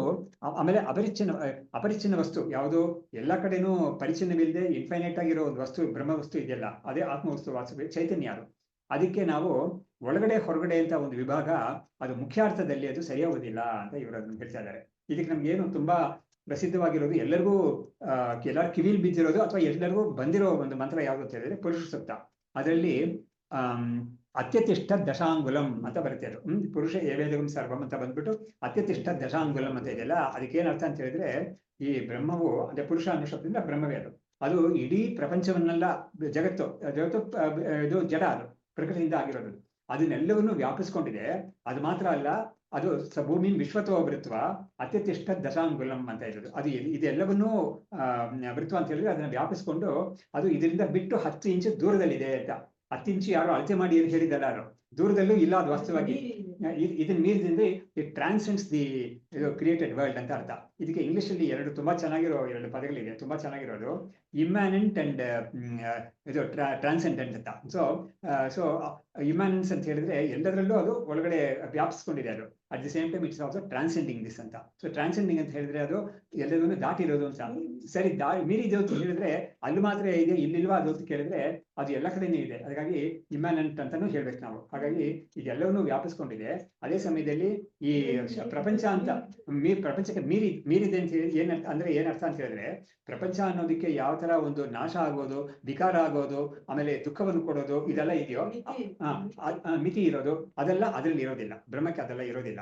ಆದ್ರೆ ಈ ಪ್ರಪಂಚ ಅನ್ನೋದು ಆ ಬ್ರಹ್ಮವನ್ನು ಬಿಟ್ಟು ಇರೋಕ್ಕಾಗೋದಿಲ್ಲ. ಯಾಕಂದ್ರೆ ಪ್ರಪಂಚ ಅನ್ನೋದಕ್ಕೆ ಬ್ರಹ್ಮವೇ ಆಶ್ರಯ, ಅದೇ ಅಧಿಷ್ಠಾನ. ಅದು ಬಿಟ್ಟು ಇರೋಕ್ಕಾಗೋದಿಲ್ಲ. ಆದ್ರೆ ಬ್ರಹ್ಮಕ್ಕೆ ಇದನ್ನ ಬಿಟ್ಟು ಇರೋಕ್ಕಾಗುತ್ತೆ. ಹಾಗಾಗಿ ಅದು ಯಾವಾಗ ಇರೋಕ್ಕಾಗುತ್ತೆ ಅಂತ ಹೇಳಿದ್ರೆ, ಯಾವಾಗ್ಲೂ ವೇದಾಂತದ ಪ್ರಕಾರ ಬ್ರಹ್ಮ ಮಾತ್ರನೇ ಇರೋದು, ಇನ್ನೊಂದು ಇಲ್ವೇ ಇಲ್ಲ. ಆದ್ರೆ ಸಂಸಾರಿ ಅಂತ ಒಬ್ಬ ತನ್ನನ್ನು ತಿಳ್ಕೊಂಡಿರ್ತಾನಲ್ಲ, ಅವನ ಅಪೇಕ್ಷೆ ಏನಿರುತ್ತೆ ಅಂತ ಹೇಳಿದ್ರೆ ಭಗವಂತ ಬ್ರಹ್ಮ ಅಲ್ಲ ಅಲ್ಲಿದೆ ಅಂತ ಅವನು ತೋರಿಸ್ತಾನೆ. ಅವನಿಗೆ ಅದೇ ಆಸ್ತಿಕ ಅವನು. ಆದ್ರೆ ಸಂಸಾರಿಯಾಗಿ ಅವನು ತನ್ನನ್ನ ಅಜ್ಞಾನ ಹೋಗ್ಲಾಡ್ಸ್ಕೊಂಡಿಲ್ಲ. ಅವನಿಗೆ ಶಾಸ್ತ್ರದ ಒಂದು ಪರಿಚಯನೂ ಇಲ್ಲ ಪೂರ್ತಿಯಾಗಿ ಚೆನ್ನಾಗಿ. ಹಾಗಾಗಿ ಅವನು ಬೇರೆ ಇದೆ, ಅದು ದೂರದಲ್ಲಿ ಇದೆ ಅಂತ ತೋರಿಸ್ತಾನೆ ಅವನು. ಆತರ ಇಲ್ಲ ಅದು. ಅದಕ್ಕೆ ಇವರು ಹೇಳ್ತಾ ಇದ್ದಾರೆ, ಅಧಿಷ್ಠಾನತ್ವಂ ಅಂತಸ್ತ್ವಂ ಅಪರಿಚ್ಛಿನ್ನ ವಸ್ತುನಃ ಅಂತಃ ಬಹಿಃ ವಿಭಾಗೋಯಂ ನ ಮುಖ್ಯ ಉಪಪದ್ಯತೆ. ಅಂತರ್ಬಹಿಶ್ಚ ವ್ಯಾಪ್ಯ ಆತ್ಮಹತ್ಯೆ ಇದು ನಾರಾಯಣ ಸ್ಥಿತ ಅಂತ ಇದೆಯಲ್ಲ, ವ್ಯಾಪಿ ನಾರಾಯಣ ಸ್ಥಿತ ಅಂತ. ಅಲ್ಲೂ ಕೂಡ ಒಳಗಡೆ ಹೊರಗಡೆ ಎಲ್ಲವನ್ನೂ ವ್ಯಾಪಿಸ್ಕೊಂಡಿದೆ ಅದು ಅಂತ. ನಾವು ಒಳಗಡೆ ಹೊರಗಡೆ ಅಂದ್ರೆ ಏನ್ ಅರ್ಥ ಅಂತ ಕೇಳಿದ್ರೆ, ಈ ಬಾಡಿ ಅಂತ ಒಂದಿದೆಯಲ್ಲ ಅದರ ಅಪೇಕ್ಷೆಯ ಒಳಗಡೆ ಹೊರಗಡೆ ಅಂತ ನಾವು ಹೇಳ್ತಾ ಇದೀವಿ. ಅದರ್ವೈಸ್ ಈ ಬಾಡಿಯನ್ನು ಒಂದು ಉಪಾಧಿಯನ್ನು ಬಿಟ್ಬಿಟ್ರೆ ಒಳಗೆ ಹೊರಗೆ ಅಂತ ಹೇಳಕ್ಕೆ ಏನೂ ಇರೋದೇ ಇಲ್ಲ ಅಂತ ಆಗುತ್ತೆ. ಇದು ಇವಾಗ ನೋಡಿ, ಒಂದು ದೊಡ್ಡ ಒಂದು ಲೇಔಟ್ ಮಾಡ್ತಾ ಇದ್ದಾರೆ, ಬಿಲ್ಡಿಂಗ್ ಏನು ಬಂದೇ ಇಲ್ಲ. ಅವಾಗ ನಾವು ಮನೆಗಳೆಲ್ಲ ಬೇಕಾದಷ್ಟು ಬಂದಾಗ ಮನೆ ಒಳಗಡೆ ಎಷ್ಟು ಜಾಗ ಇದೆ, ಮನೆ ಹೊರಗಡೆ ಎಷ್ಟು ಜಾಗ ಇದೆ ಅಂತ ನಾವು ಹೇಳ್ಬೋದು. ಬಟ್ ಯಾವುದು ಮನೆಗಳೇ ಇಲ್ಲದೆ ಹೋದಾಗ ಒಳಗಡೆ ಹೊರಗಡೆ ಅಂತ ಹೇಳಕ್ಕೆ ಏನು ಇಲ್ವೇ ಇಲ್ಲ. ಅದು ಅದೇ ಆ ಥರನೇ ಈ ಬ್ರಹ್ಮದ ವಿಷಯದಲ್ಲಿ ಕೂಡ ಒಳಗೆ ಹೊರಗಡೆ ಅನ್ನೋದು ವಾಸ್ತವವಾಗಿ ಏನು ಇಲ್ವೇ ಇಲ್ಲ, ಸಾಧ್ಯವೂ ಇಲ್ಲ. ಆದರೆ ಈ ಒಂದು ರಿಲೇಟಿವ್ ಆಗಿ ಅದನ್ನ ಒಳಗಡೆ ಹೊರಗಡೆ ಅಂತ ಹೇಳ್ತಾ ಇದ್ದೀವಿ ಅಷ್ಟೇನೆ ಅಂತ ನಮಗೆ ಒಂದು ಸೂಚನೆ ಕೊಡ್ತಾ ಇದ್ದಾರೆ. ಅಂತರ್ಬಹಿಃ ವಿಭಾಗೋಯಂ ನ ಮುಖ್ಯ ಉಪಪದ್ಯತೆ. ಅಂದ್ರೆ in real terms in absolute terms ಈ ಇನ್ ಅಂಡ್ ಔಟ್ ಅನ್ನೋದು ಈ ಬ್ರಹ್ಮ ವಸ್ತುವಿಗೆ ಹೇಳಕ್ ಬರೋದೇ ಇಲ್ಲ. ಅದು ಇಲ್ಲಿದೆ ಅಲ್ಲಿಲ್ಲ ಅಂತ ಹೇಳಕ್ ಬರೋದೇ ಇಲ್ಲ ಅದು ಅಂತ ಆ ಒಂದು ವಿಷಯವನ್ನು ನಮಗೆ ತಿಳಿಸ್ತಾರೆ. ಇದಕ್ಕೆ ಬೆಸ್ಟ್ ಎಕ್ಸಾಂಪಲ್ ಯಾವುದು ಅಂದ್ರೆ ಈ ಅತ್ಯತಿಷ್ಠ ದಶಾಂಗುಲಂ ಅಂತ. ಅದು ಇದನ್ನ ಅತ್ಯತಿಷ್ಠತೆ ಅತೀತ್ಯತಿಷ್ಠತೆ ಅಂತ, ಈ ಪ್ರಪಂಚ ಅಂತ ಯಾವ್ದಿದೆಯೋ ಅದಕ್ಕಿಂತ ದಾಟಿ ಇರೋದು ಅಂತ ಅಲ್ಲೇ ಕೂಡ ಹೇಳಿದೆ. ಅದು ಅಂದ್ರೆ ಪಾದೋಸ್ಯ ವಿಶ್ವಭೂತಾನಿ ತ್ರಿಪಾದಸ್ಯಾಮೃತಂ ದಿವಿ ಅಂತ. ಅದೇ ಬ್ರಹ್ಮದಲ್ಲಿ ಒಂದು ಕಾಲ್ ಭಾಗ ಮಾತ್ರನೇ ಪ್ರಪಂಚವಾಗಿ ಆಗಿದೆ ಅಂತೆ, 3 ಭಾಗ ಶುದ್ಧ ಬ್ರಹ್ಮವಾಗಿ ಉಳ್ಕೊಂಡಿದೆ. ಸೊ ಒಬ್ಬ ಮುಕ್ತಿ ಪಡ್ಕೋಬೇಕು ಅಂತ ಹೇಳಿದ್ರೆ ಆ ಶುದ್ಧವಾಗಿರೋ ಭಾಗ ಇದೆಯಲ್ಲ ಅದನ್ನ ಅವನು ತಿಳ್ಕೋಬೇಕು, ನಾನು ಅಂತ ತಿಳ್ಕೋಬೇಕು. ಯಾಕಂದ್ರೆ ಅವನು ಈ ಪ್ರಪಂಚದಲ್ಲಿ ಆಲ್ರೆಡಿ ಇದ್ದಾನೆ, ಈ ಪ್ರಪಂಚವನ್ನ ನಾನು ಅಂತ ತಿಳ್ಕೊಳಕ್ ಆಗೋದಿಲ್ಲ ಅವನಿಗೆ. ಹಾಗಾಗಿ ಆ ಶುದ್ಧವನ್ನ ನಾನು ಅಂತ ತಿಳ್ಕೋಬೇಕು ಅಂತ. ಅವಾಗ ಕೂಡ ಏನಾಗುತ್ತೆ, ಇದಕ್ಕೆ ಕಾಲ್ ಭಾಗ ಮುಕ್ಕಾಲ್ ಭಾಗ ಅಂತ ಅದಕ್ಕೆ ಏನಾದ್ರು ಭಾಗಾಕಾರ ಮಾಡಕ್ಕಾಗುತ್ತಾ ಅಂತ ಕೇಳಿದ್ರೆ ಅದೂ ಇಲ್ಲ. ಈ ಒಂದು ಹೇಳೋದು ಕೂಡ ಈ ಒಂದು ಉದ್ದೇಶದಿಂದ ಅನ್ಕಂಟಾಮಿನೇಟೆಡ್ ಬ್ರಹ್ಮನ್ ಇದೆಯಲ್ಲ ಅದನ್ನ ನಾವು ತಿಳ್ಕೋಬೇಕು ಅಂತ. ಕಂಟಾಮಿನೇಷನ್ ಏನು ಅಂತ ಹೇಳಿದ್ರೆ ಈ ಪ್ರಪಂಚಕ್ಕೆ ಕಾರಣತ್ವ, ಆಮೇಲೆ ಪ್ರಪಂಚಕ್ಕೆ ಸೃಷ್ಟಿ ಸ್ಥಿತಿ ಲಯ ಹೇತುತ್ವ ಅಂತದೆಲ್ಲ ಬರುತ್ತೆ. ಹಾಗಾಗಿ ಅಂತ ಒಂದು ಬ್ರಹ್ಮವಲ್ಲದೆ ಶುದ್ಧವಾಗಿರೋ ಬ್ರಹ್ಮವನ್ನ, ಈ ಸೃಷ್ಟಿಗೆ ಸಂಬಂಧಪಡದೇ ಇರೋ ಬ್ರಹ್ಮವನ್ನ ತಿಳ್ಕೋಬೇಕು ಅಂತ. ಅದನ್ನ ತೋರ್ಸಕ್ಕಾಗೋರು ಏನ್ ಮಾಡಿದ್ದಾರೆ, ಮುಕ್ಕಾಲ್ ಭಾಗ ಶುದ್ಧವಾಗೇ ಇರೋದು, ಕಾಲ್ ಭಾಗ ಮಾತ್ರ ಪ್ರಪಂಚವಾಗಿರೋದು ಅಂತ ಹೇಳಿದ್ರು. ಒಂದು ಅಂಶನೂ ಅಲ್ಲೇ ಬರುತ್ತೆ. ಅಲ್ಲೇ ಬರೋ ಇನ್ನೊಂದು ಅಂಶ ಅತ್ಯತಿಷ್ಠ ದಶಾಂಗುಲಂ ಅಂತ, 10 ಇಂಚು. ಇದು ಮೇಲೆ ಇದು ದಾಟಿ ಒಂದು ಮಡಿ ಇರೋರು ಸ್ವಲ್ಪ ದೂರ ಇರ್ತಾರೆ, ಬಾಕಿ ಹೊಡ್ತಾ ಇಲ್ಲ, ಮೈಲ್ಗೆ ಇರೋ ದೂರ ಇರ್ತಾರೆ ಅವರು. ಹಾಗೆ ಇದು ಕೂಡ ಮಡಿಯಾಗಿ ಹೊರಗೆ ದೂರ ಇದೆ ಅಂತ. ಆದ್ರೆ ದೂರ ಅನ್ನೋದು ಹತ್ರ ಅನ್ನೋದೆಲ್ಲ ಕೂಡ ಸುಮ್ಮನೆ ಮಾತುಗಳೇ ಅಷ್ಟೇ ಹೊರತು ಅದು ಎಲ್ಲಾ ಕಡೆನೇ ಇರೋದು. ಅದು ಎಲ್ಲ ಅನ್ನೋ ಕಡೆ ಯಾವುದು ಇಲ್ವೇ ಇಲ್ಲ ಅಂತ ನಾವು ತಿಳ್ಕೋಬೇಕು. ಆಮೇಲೆ ಪರಾಕ್ ಪ್ರಮೇಯ ಭೂಮಿಭ್ಯೋ ಮನಸ್ಸಿ ವ್ಯುಚ್ಯುತೆ ಸತಿ ಅನನ್ಯಬೋಧ ಪ್ರಾತ್ಯಕ್ಷಾತ್ ಏಷ ಇಹ ಬಣ್ಯತೆ. ಇವಾಗ ಅವನು ಏಷ ಇಹ ಅಂತ ಈ ಬೃಹದಾರಣ್ಯಕದಲ್ಲಿ ಒಂದು ಮಂತ್ರ ಬರುತ್ತೆ. ಅದು ಯಾತಕ್ಕೆ ನೋಡಿ, ಏಷ ಅಂತ ಹೇಳಿದ್ರೆ ಇವನು ಅಂತ, ಇಹ ಅಂತ ಹೇಳಿದ್ರೆ ಇಲ್ಲಿ ಅಂತ. ಸೊ ಇವನು ಇಲ್ಲಿ ಅಂತ ಹೇಳಿದಾಗ ನಮ್ಗೆ ತುಂಬಾ ಹತ್ತಿರದಲ್ಲಿ ಅಂತ ಬಂತದು. ಸಹ ಅಂತ ಹೇಳಿದ್ರೆ ದೂರದಲ್ಲಿ ಇರೋನು ಅಂತ, ಆಮೇಲೆ ತತ್ರ ಅಂತ ಹೇಳಿದ್ರೆ ದೂರದಲ್ಲಿ ಇರೋನು ಅಂತ ಅಲ್ಲ, ಅಥವಾ ಆವಾಗಿರೋನು ಅಂತ. ಈಗ ಇಲ್ಲಿ ಅಂತ ಹೇಳುವಾಗ ನಮ್ಗೆ ಇಹ ಅಂತ ಉಪಯೋಗಿಸ್ತಾರೆ. ಸ್ಪೇಸ್ ಅಂಡ್ ಟೈಮ್ ಎರಡಕ್ಕೂ ಇಹ ಅಂತ ಉಪಯೋಗಿಸ್ತಾರೆ. ಏಷ ಅಂತ ಹೇಳಿದ್ರೆ ಇವನು ಅಂತ. ಹಾಗಾಗಿ ಇವನು ಅಂತ ಹೇಳುವಾಗ ಅವನು ನಮ್ಗೆ ತುಂಬಾ ಹತ್ತಿರದಲ್ಲಿರೋ ಪ್ರತ್ಯೇಕಾತ್ಮ ಸ್ವರೂಪವೇ ಅದು ಅಂತ ಗೊತ್ತಾಗುತ್ತೆ. ಅದು ಅನನ್ಯ ಬೋಧ ಪ್ರಾತ್ಯಕ್ಷಾತ್ ಏಷ ಇಹ ಭಣ್ಯತೆ. ಅವಾಗ ಈ ಸ್ವರೂಪ ನಾನೇನೆ. ಅದು ವಾಸ್ತವವಾಗಿ ಅದು ನಾನು ಅಂತ ತಿಳಿಯಪಡಿಸಕ್ಕೆ ನಮ್ಗೆ ಬೇರೆ ಏನು ಸೋರ್ಸ್ ಯಾವುದು ಬೇಕೇ ಇಲ್ಲ. ನಮ್ಗೆ ನನ್ನ ಸ್ವರೂಪವೇ ಅದಾಗಿರೋದ್ರಿಂದ ಅದು ಇಮ್ಮಿಡಿಯೇಟ್ ಅಪರೋಕ್ಷ ಸ್ವರೂಪ ಅದು. ಅದರಿಂದಾನೇ ಇವರು ಹೇಳ್ತಾ ಇದ್ದಾರೆ ಅನನ್ಯ ಬೋಧ ಪ್ರತ್ಯಕ್ಷವಾಗಿರೋದು, ಅದು ಪರೋಕ್ಷವಾಗಿಲ್ಲ. ಪ್ರತ್ಯಕ್ಷ ಅಂತ ಹೇಳಿದ್ರೆ ನಮಗೆ ನೇರಾಗಿ ತಿಳ್ಕೊಳ್ಳೋ ವಸ್ತು ಅದು. ಪರೋಕ್ಷ ಅಂತ ಹೇಳಿದ್ರೆ ದೂರದಲ್ಲಿರೋದು, ನಮಗೆ ನೇರಾಗಿ ತಿಳ್ಕೊಳಕ್ ಆಗ್ತಾ ಇಲ್ಲ ಅದನ್ನ ಅಂತ. ಸೊ ಈ ಸ್ವರೂಪ ಪ್ರತ್ಯಕ್ಷವಾಗಿರೋ ಸ್ವರೂಪ. ಪ್ರಾಕ್ ಪ್ರಮೇಯ ಭೂಮಿಭ್ಯೋ ಮನಸ್ಸಿ ವ್ಯುಚ್ಯುತೆ ಸತಿ ಅಂದ್ರೆ ಏನಾಯ್ತು, ಈ வெளியில ಹೊರಗಡೆ ಇರೋ ಈ ವಿಷಯಗಳೆಲ್ಲ ಇದೆಯಲ್ಲ, ವಸ್ತುಗಳೆಲ್ಲ ಇದೆಯಲ್ಲ, ಅವುಗಳಿಂದ ಮನಸ್ಸು ಒಳಗಡೆ ಇವಾಗ ಹೋಗ್ಬಿಟ್ಟಿದೆ. ಅದು ಹೊರಗಡೆ ಇರೋ ವಿಷಯಗಳೆಲ್ಲ ಅದು ಬಿಟ್ಟು ಮನಸ್ಸು ಅನ್ನೋದು ಒಳಗಡೆ ಹೋಗ್ಬಿಟ್ಟಿದೆ ಅದು. ಹಾಗಾಗಿ ಅಂತ ಒಂದು ಸ್ವಲ್ಪ ಯಾವಾಗಲೂ ಅದಾಯ್ತು, ಆ ಥರ ಆಯ್ತು ಅದು ಮನಸ್ಸಿ ವ್ಯುಚ್ಯುತೆ ಸತಿ ಅನನ್ಯ ಬೋಧ ಪ್ರತ್ಯಕ್ಷತ್ವಾತ್ ಏಷ ಇಹ ಬನ್ಯತೆ. ಅವಾಗೇನಾಯ್ತು, ಈ ಮನಸ್ಸು ಅನ್ನೋದು ಹೊರಗಡೆ ಇರೋ ವಿಷಯಗಳೆಲ್ಲ ಬಿಟ್ಟು ಒಳಗಡೆ ಹೋಗಿದೆ ಅಂತ ಹೇಳಿದಾಗ ಈ ಮನಸ್ಸಿನ ಅಪೇಕ್ಷೆ ಇದ್ರೇನೆ ನಾನು ಇದೆ ಅಂತ ತಿಳ್ಕೊಳಕ್ಕಾಗೋದು. ಆದ್ರೆ ಆ ಸಮಯದಲ್ಲಿ ಆ ಮನಸ್ಸಿನ ಅಪೇಕ್ಷೆ ಕೂಡ ಇರೋದಿಲ್ಲ. ಹಾಗಾಗಿ ಅವನು ತಾನಾಗಿಯೇ ವಾಸ್ತವವಾಗಿ ಶುದ್ಧವಾಗಿ ಇರ್ತಾನೆ ಅವನು ಅನ್ನೋದನ್ನ ಹೇಳಕ್ಕೆ ಈ ಒಂದು ಏಷ ಇಹ ಅಂತ ಶಬ್ದವನ್ನ ಉಪನಿಷತ್ತು ಬಳಸುತ್ತೆ ಅಂತ ಹೇಳೋದು. ಆಮೇಲೆ ಮುಂದಕ್ಕೆ ಸ್ವತೋ ಅವಗಮ ರೂಪೇ ಅಸ್ಮಿನ್ ಕೂಟಸ್ಥೆ ನಿರ್ದ್ವಯಾತ್ಮನಿ ಕಾರ್ತ್ಸ್ನೇನ ಅವಸ್ಥಿತಿ ಭೋಕ್ತು ಶೇತೆ ಇತಿ ಅಭಿಧೀಯತೆ. ಎಷ್ಟು ಬಿಡಿಸಿ ಹೇಳ್ತಾ ಇದೆ ಅಂದ್ರೆ, ಸ್ವತಃ ಅವಗಮ ರೂಪ, ಅವಗಮ ಅಂತ ಹೇಳಿದ್ರೆ ಅವೇರ್ನೆಸ್ ಅಂತ, ಪ್ಯೂರ್ ಅವೇರ್ನೆಸ್. ಅದು ಇಂಗ್ಲಿಷ್ ಅಲ್ಲಿ ಹೇಳ್ಬೇಕಾದ್ರೆ ಆ ಶಬ್ದನೇ ಇರೋದು ಅದಕ್ಕೆ. ಪ್ಯೂರ್ ಅವೇರ್ನೆಸ್ ಆಗಿರೋ ಸ್ವರೂಪ ಅದು. ಸ್ವತಃ ಅವಗಮ ರೂಪೇ ಅಸ್ಮಿನ್ ಕೂಟಸ್ಥ ಅಂತ ಹೇಳಿದ್ರೆ ನಿರ್ವಿಕಾರ ಅಧಿಕಾರ ಯಾವುದೂ ಇಲ್ಲದೆ ಒಂದೇ ಒಂದು ಕಡೆ, ಅದು ಯಾವುದೋ ಅಲ್ಲಾಡಿಸದೆ, ಅದು ಯಾವುದೇ ಒಂದು ವಿಕಾರಕ್ಕೂ ಅದು ಎಡೆ ಕೊಡದೆ ಇರೋ ಒಂದು ವಸ್ತು ಅದು. ಬ್ರಹ್ಮವೇ ಅದು, ಆತ್ಮನೇ ಅದು ಕೂಟಸ್ಥ. ನಿರ್ದ್ವಯ ಬೇರೆ, ಅದು ಅದ್ರ ಬಿಟ್ಟು ಇನ್ನೊಂದು ವಸ್ತು ಯಾವುದೂ ಇಲ್ವೇ ಇಲ್ಲ. ಹಾಗಾಗಿ ಅದು ಒಂದೇ ಒಂದು ವಸ್ತು ಆಗಿರೋ ಆತ್ಮನಿ ಕಾರ್ತ್ಸ್ನೇನ ಅವಸ್ಥಿತಿ ಭೋಕ್ತು ಶೇತೆ ಇತಿ ಅಭಿಧೀಯತೆ. ಈ ಭೋಕ್ತವಾಗಿರೋ ಜೀವ ಆ ಬ್ರಹ್ಮದಲ್ಲಿ ಪೂರ್ತಿಯಾಗಿ ಅವನು ಅದಾಗೆ ಇರ್ತಾನೆ. ಅವನು ಆತ್ಮಸ್ವರೂಪದಲ್ಲಿ ಪೂರ್ತಿಯಾಗಿ ಅವನು ಇರ್ತಾನೆ. ಅವನಿಗೆ ಯಾವುದೇ ಒಂದು ಅಲ್ಲಿ ಇರಕ್ಕೆ ಅವನಿಗೆ ಯಾವುದೇ ಒಂದು ತಡೆಯೂ ಇರೋದಿಲ್ಲ. ಎಚ್ಚರ ಮತ್ತು ಇದರಲ್ಲಿ ಏನಾಗುತ್ತೆ, ಉಪಾಧಿಗಳು ಸೇರ್ಕೊಂಡ್ಬಿಡ್ತೀವಿ ಅವನಿಗೆ. ಅಂತಃಕರಣದ ಉಪಾಧಿ, ಇಂದ್ರಿಯಗಳ ಉಪಾಧಿ ಎಲ್ಲವೂ ಸೇರ್ಕೊಳ್ಳುತ್ತೆ, ಶರೀರ ಉಪಾಧಿ ಎಲ್ಲ ಸೇರ್ಕೊಳ್ಳುತ್ತೆ. ಅವಾಗ ಅವನು ಪೂರ್ತಿಯಾಗಿ ಬ್ರಹ್ಮದಲ್ಲಿ ಅವನಿದ್ದಾನೆ ಅಂತ ಹೇಳಕ್ ಬರ್ತಾ ಇಲ್ಲ. ಯದ್ಯಪಿ ಎಚ್ಚರದಲ್ಲೂ ಕೂಡ ಅವನು ಪೂರ್ತಿಯಾಗಿ ಬ್ರಹ್ಮದಲ್ಲೇ ಇರೋದು, ಆದ್ರೂ ಕೂಡ ಅಜ್ಞಾನದಿಂದ ಈ ಉಪಾಧಿಗಳ ಜೊತೆಗೆ ಒಂದು ಐಡೆಂಟಿಫಿಕೇಶನ್ ಮಾಡ್ಕೊಂಡಿರೋದ್ರಿಂದ ಅವನನ್ನ ಆ ಪೂರ್ತಿಯಾಗಿ ಅವನು ಅದರಾಗೆ ಇದ್ದಾನೆ ಅಂತ ಹೇಳಕ್ ಬರ್ತಾ ಇಲ್ಲ. ಅದರಿಂದ ಅವನ ನಿಜವಾದ ಸ್ವರೂಪ ಏನು ಅಂತ ತಿಳ್ಕೊಬೇಕಾದ್ರೆ ನಮ್ಗೆ ಈ ಸುಷುಪ್ತಿ ಅವಸ್ಥೆಗೆ ಹೋಗಿ ತಿಳ್ಕೊಬೇಕಾಗಿದೆ ನಮ್ಗೆ ಅಂತ. ಅದರಿಂದ ಸುಷುಪ್ತಿಗೆ ಅಷ್ಟೊಂದು ಬೆಲೆ ಕೊಟ್ಟಿದ್ದಾರೆ. ಸಾಮಾನ್ಯವಾಗಿ ಏನು ಸುಮ್ಮನೆ ನಿದ್ದೆ ಮಾಡ್ತಾ ಇದ್ದಾನೆ ಅಂತ ನಾವು ಜಡ ಅಂತ ಹೇಳ್ತೀವಿ, ಅಥವಾ ತಮಸ್ಸು ಅಂತಾನೆ ಹೇಳ್ತೀವಿ. ಆದ್ರೆ ಆ ಸುಷುಪ್ತಿಗೆ ತುಂಬಾ ಬೆಲೆ ಇದೆ. ಈ ವೇದಾಂತದ ಇದರಲ್ಲಿ ಅದಕ್ಕೆ ತುಂಬಾ ಬೆಲೆ ಇದೆ. ಯಾಕಂದ್ರೆ ಆ ಸಮಯದಲ್ಲೇನೆ ಇವನ ನಿಜವಾದ ಸ್ವರೂಪವನ್ನು ತಿಳ್ಕೊಳಕ್ ಆಗೋದು ಅಂತ ಆ ಸುಷುಪ್ತಿ ಬಗ್ಗೆ ತುಂಬಾ ವಿಚಾರ ಮಾಡಿದ್ದಾರೆ. ಅದು ಈ ಬೃಹದಾರಣ್ಯಕ ಉಪನಿಷತ್ ಅಂತೂ ಬೇಕಾದಷ್ಟು ವಿಚಾರ ಮಾಡಿದೆ ಆ ಸುಷುಪ್ತಿ ವಿಷಯದ ಬಗ್ಗೆ. ಆಮೇಲೆ ಘಟಭಗ್ನೆ ಘಟಾಕಾಶೋ ಮಹಾಕಾಶಾನ್ನ ಭಿದ್ಯತೆ ವಿಜ್ಞಾನ ಲೋಪೆ ವಿಜ್ಞಾನಮಯಸ್ಯ ಏವಂ ಪರಮಾತ್ಮತ. ಇವಾಗ ಏನ್ ಹೇಳ್ತಾ ಇದ್ದಾರೆ, ಇವಾಗ ಆ ಸಮಯದಲ್ಲಿ ಅವನು ಬ್ರಹ್ಮಸ್ವರೂಪ ಆತ್ಮಸ್ವರೂಪವಾಗೇ ಇದ್ದಾನೆ ಅಂತ ಹೇಳುವಾಗ ಅವನು he is not different from it. ಅವನ ಆತ್ಮಸ್ವರೂಪದಿಂದ ಬೇರೆಯಾಗಿ ತೋರ್ಸಕ್ಕೆ ಏನೂ ಇಲ್ವೇ ಇಲ್ಲ. ಅದಕ್ಕೆ ಇವರು ಒಂದು ಉದಾಹರಣೆ ಕೊಡ್ತಾ ಇದ್ದಾರೆ. ಘಟಾಕಾಶ ಮಹಾಕಾಶ ಅಂತ ಇದೆ. ಘಟಾಕಾಶ ಅನ್ನೋ ಸಮಯದಲ್ಲಿ ಘಟ ಅನ್ನೋದು ಒಡೆದೋದ್ರೆ ಅದರಲ್ಲಿರೋ ಆಕಾಶ ಮಹಾಕಾಶವಾಗಿ ಒಂದೇ ಇರುತ್ತೆ ಅಲ್ವಾ. ಅದೇ ತರಾನೇ ಮಹಾಕಾಶದಿಂದ ಬೇರೆಯಾಗಿ ಇರೋದಿಲ್ಲ ಅದು. ಅದೇ ತರಾನೇ ವಿಜ್ಞಾನ ಲೋಪೆ ವಿಜ್ಞಾನಮಯಸ್ಯ ಏವಂ ಪರಮಾತ್ಮತ. ಅವಾಗ ವಿಜ್ಞಾನ ಲೋಪೆ ಅಂತ ಹೇಳಿದ್ರೆ ಏನು, ಹೊರಗಡೆಯಿಂದ ಬರೋ ಜ್ಞಾನಗಳಿದೆಯಲ್ಲ, ಘಟಪಟಾದಿ ಜ್ಞಾನಗಳು ಹೊರಗಡೆಯಿಂದ ಬರೋದು. ಅವುಗಳು ಬಂದು ಇವನಿಗೆ ಸಂಸ್ಕಾರವನ್ನು ಕೊಟ್ಟಿರುತ್ತೆ. ಸಂಸ್ಕಾರವನ್ನು ಕೊಟ್ಟಾಗ ಏನಾಗುತ್ತೆ, ಅವನು ಎಚ್ಚರ ಅಥವಾ ಬೇಕಿಂಗ್ ಅಲ್ಲಿ ಇದ್ರೆ ಆ ಸಂಸ್ಕಾರಗಳ ಬಗ್ಗೆ ಅವನು ಯೋಚನೆ ಮಾಡಕ್ಕೆ ಅದೆಲ್ಲ ಅವನಿಗೆ ಮನಸ್ಸಲ್ಲಿ ಬಂದು ಕಾಡಕ್ಕೆ ಸಾಧ್ಯತೆ ಇದೆ. ಆದ್ರೆ ಸುಷುಪ್ತಿನಲ್ಲಿ ಏನಾಗಿದೆ, ಈ ಮನಸ್ಸು ಅನ್ನೋ ಒಂದು ಇನ್ಸ್ಟ್ರೂಮೆಂಟೇ ಅದು ಲೈವ್ ಆಗಿರೋದ್ರಿಂದ ಅವನಿಗೆ ಹೊರಗಡೆಯಿಂದ ಬರೋ ವಿಷಯಗಳ ಬಗ್ಗೆನೂ ಜ್ಞಾನ ಇರಕ್ಕೆ ಸಾಧ್ಯತೆ ಇಲ್ಲ. ಒಳಗಡೆ ಇರೋ ಸ್ಟೋರ್ ಆಗಿರುತ್ತಲ್ಲ ಸಬ್ ಕಾನ್ಶಿಯಸ್ ಅಲ್ಲಿ, ಆ ಸಬ್ ಕಾನ್ಶಿಯಸ್ ಅಲ್ಲಿ ಇರೋದು ಕೂಡ ಹೊರಗಡೆ ಬರಕ್ಕೆ ದಾರಿನೇ ಇಲ್ಲ.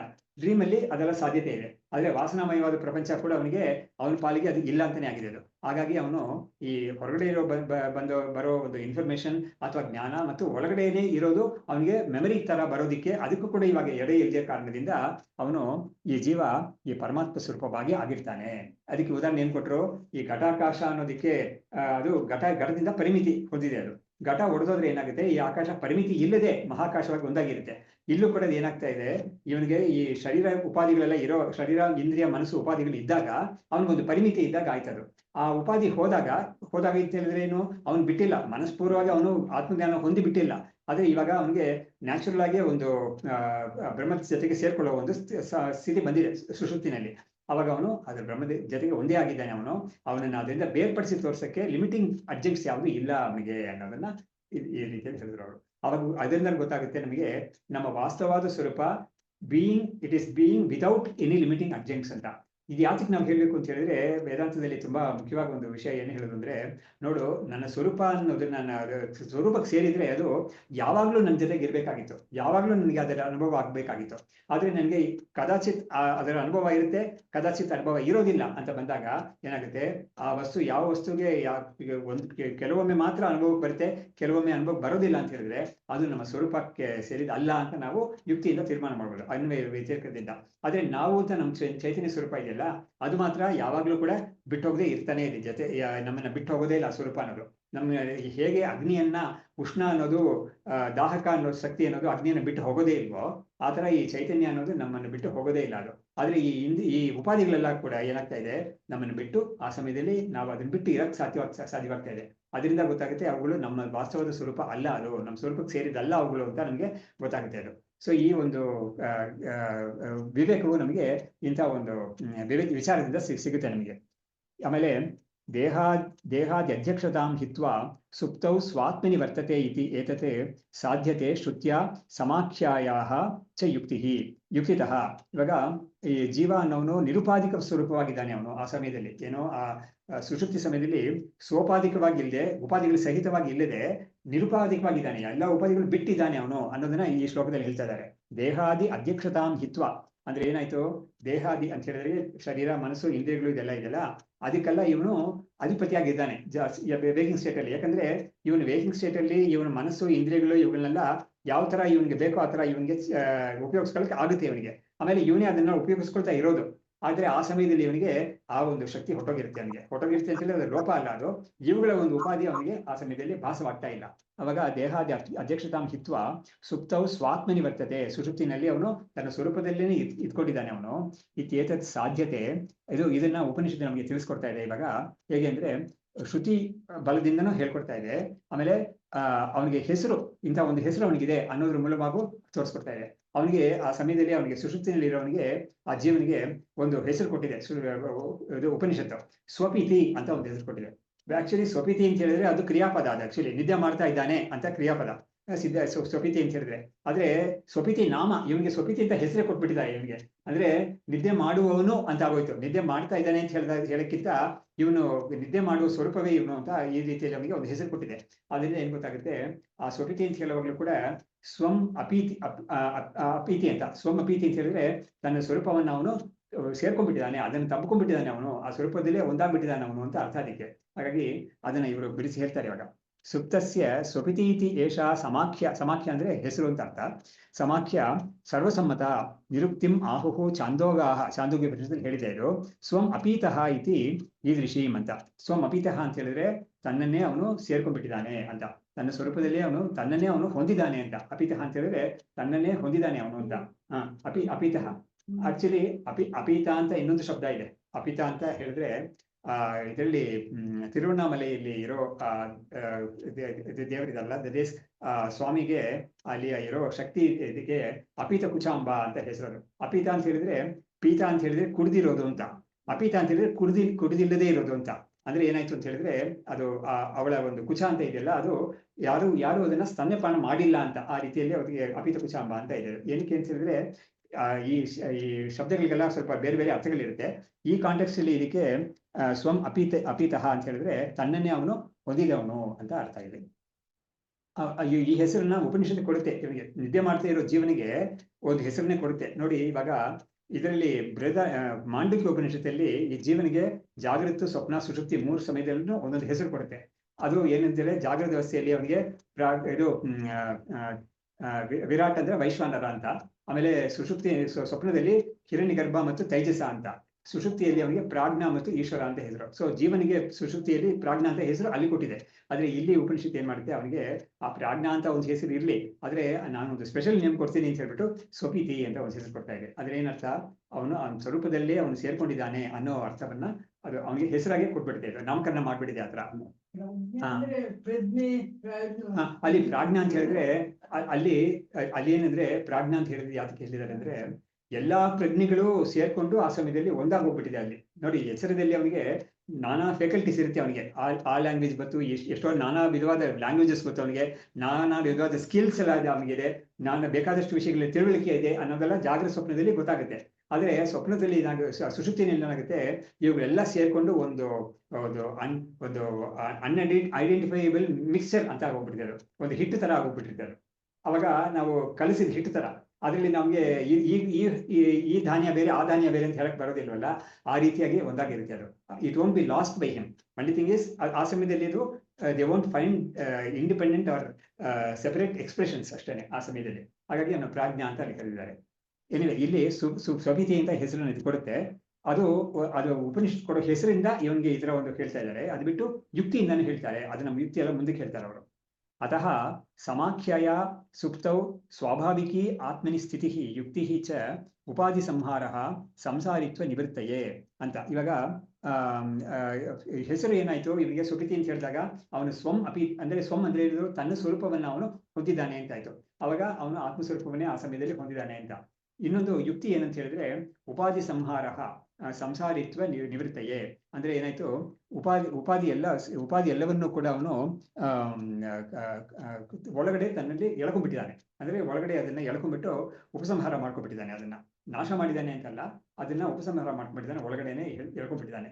ಹಾಗಾಗಿ ಆ ಸಮಯದಲ್ಲಿ ಅದೇ ಯುಕ್ತಿ. ಅಂದ್ರೆ ಏನಾಯ್ತು, ಸಂಸಾರಿತ್ವ ನಿವೃತ್ತಿ ಅಂತ ಹೇಳಿದ್ರೆ, ಸಂಸಾರಿತ್ವ ಅವನಿಗೆ ಯಾವಾಗ ಬರುತ್ತೆ ಅಂತ ಹೇಳಿದ್ರೆ, ಈ ಉಪಾಧಿಗಳೆಲ್ಲ ಅವನಿಂದ ಹೊರಗಡೆ ಇದ್ದಾಗ, ಅಂದ್ರೆ ಅವನಿಗೆ ಅದನ್ನ ಉಪಯೋಗಿಸಕ್ಕೆ ಆಗುತ್ತೆ ಅಂತ ಒಂದು ಸಂದರ್ಭ ಇದ್ದಾಗ ಸಂಸಾರಿತ್ವ ಅಂತ ಆಗುತ್ತೆ. ಅದು ಆ ಹೊರಗಡೆ ವಸ್ತುಗಳನ್ನ ಕಾಂಟ್ಯಾಕ್ಟ್ ಮಾಡೋದು ಇಂದ್ರಿಯಗಳ ಮುಖಾಂತರ ಮತ್ತು ಅವುಗಳ ಸುಖ ದುಃಖಗಳನ್ನ ಭೋಗ ಮಾಡೋದು ಅನ್ನೋದೆಲ್ಲ ಸಾಧ್ಯವಾಗುತ್ತೆ. ಆದ್ರೆ ಉಪಾಧಿಯನ್ನ ಅವನು ಯಾವಾಗ ಎಳ್ಕೊಂಡ್ಬಿಟ್ನೋ ಅಂತ ಒಳಗಡೆಗೆ, ಅವಾಗ ಅದನ್ನ ಅವನು ಯೂಸ್ ಮಾಡಕ್ಕೆ ಆಗುತ್ತೆ ಅಂತ ಬರೋದೇ ಇಲ್ಲ ಅದು ಅಂತ. ಈ ತರ ಒಂದು ಸ್ಥಿತಿಯನ್ನ ಅದು ಕೇಳುತ್ತೆ. ಹಾಗಾಗಿ ಅದು ಸಂಸಾರಿತ್ವ ನಿವೃತ್ತಿ ಆಗಿದೆ ಆ ಸಮಯದಲ್ಲಿ. ಅವನಿಗೆ ಟೆಂಪ್ರರಿಲಿ ಸಂಸಾರಿತ್ವ ನಿವೃತ್ತಿ ಆಗಿದೆ. ಅದಕ್ಕೇನೆ ನೋಡಿ ಮುಂದಕ್ಕೆ ಅದು ಇನ್ನೊಂದು ಸಂದರ್ಭದಲ್ಲಿ ಇನ್ನೊಂದು ಬ್ರಾಹ್ಮಣದಲ್ಲಿ ಬರುತ್ತೆ. ಅದು ಈ ಜನಕರಿಗೆ ಮತ್ತು ಯಾಜ್ಞವಲ್ಕ್ಯರಿಗೆ ಒಂದು ಸಂವಾದ ನಡೆಯುತ್ತೆ.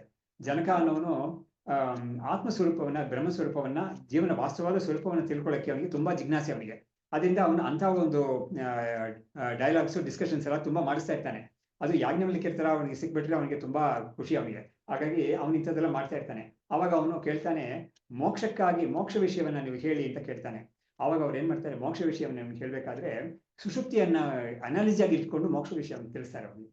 ಸುಷುಪ್ತಿಯನ್ನ ಯಾತಕ್ಕೆ ಅನಾಲಿಸಿ ಆಗಿ ಇಟ್ಕೊಳ್ತಾರೆ ಅಂದ್ರೆ, ಉದಾಹರಣೆ ಸುಷುಪ್ತಿಯನ್ನ ಯಾತಕ್ಕೆ ಉದಾಹರಣೆಗೆ ಇಟ್ಕೊಳ್ತಾರೆ ಅಂತ ಹೇಳಿದ್ರೆ, ಸುಷುಪ್ತಿ ಸಮಯದಲ್ಲಿ ನಿನಗೆ ಸಂಸಾರಿತ್ವ ಇರೋದಿಲ್ಲ. ನೋಡಿ ಇಲ್ಲೇ ಬರ್ತಾ ಇದೆಯಲ್ಲ, ಅದು ಸಂಸಾರಿತ್ವ ಇರೋದಿಲ್ಲ.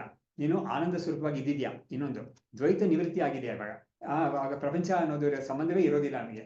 ಈ ಒಂದು ಕಾರಣಗಳಿಂದ ಸುಷುಪ್ತಿ ಅನ್ನೋದು ಮುಕ್ತಿಗೆ ತುಂಬಾ ಹೋಲಿಕೆ ಮಾಡಕ್ಕಾಗುತ್ತೆ ಅನ್ನೋ ಕಾರಣದಿಂದ ಅವರು ಮುಕ್ತಿ ಸ್ಥಿತಿಯನ್ನ ಹೇಳಕ್ಕೆ ಸುಷುಪ್ತಿಯನ್ನ ಒಂದು ಉದಾಹರಣೆಯಾಗಿ ಇಟ್ಕೊಂಡು ಅವ್ರು ಹೇಳ್ತಾರೆ. ಈ ತರ ಮಾಡ್ತಾರೆ. ಅವಾಗಲೇ ಬರೋದು ಅತ್ರ ವೇದ ಅವೇದ, ಅತ್ರ ಮಾತ ಅಮಾತ, ಅತ್ರ ಪಿತ ಅಪಿತ ಅಂತೆಲ್ಲ ಬರುತ್ತಲ್ಲ, ಒಂದು ಸೀರೀಸ್ ಬರುತ್ತೆ ಅಲ್ಲಿ.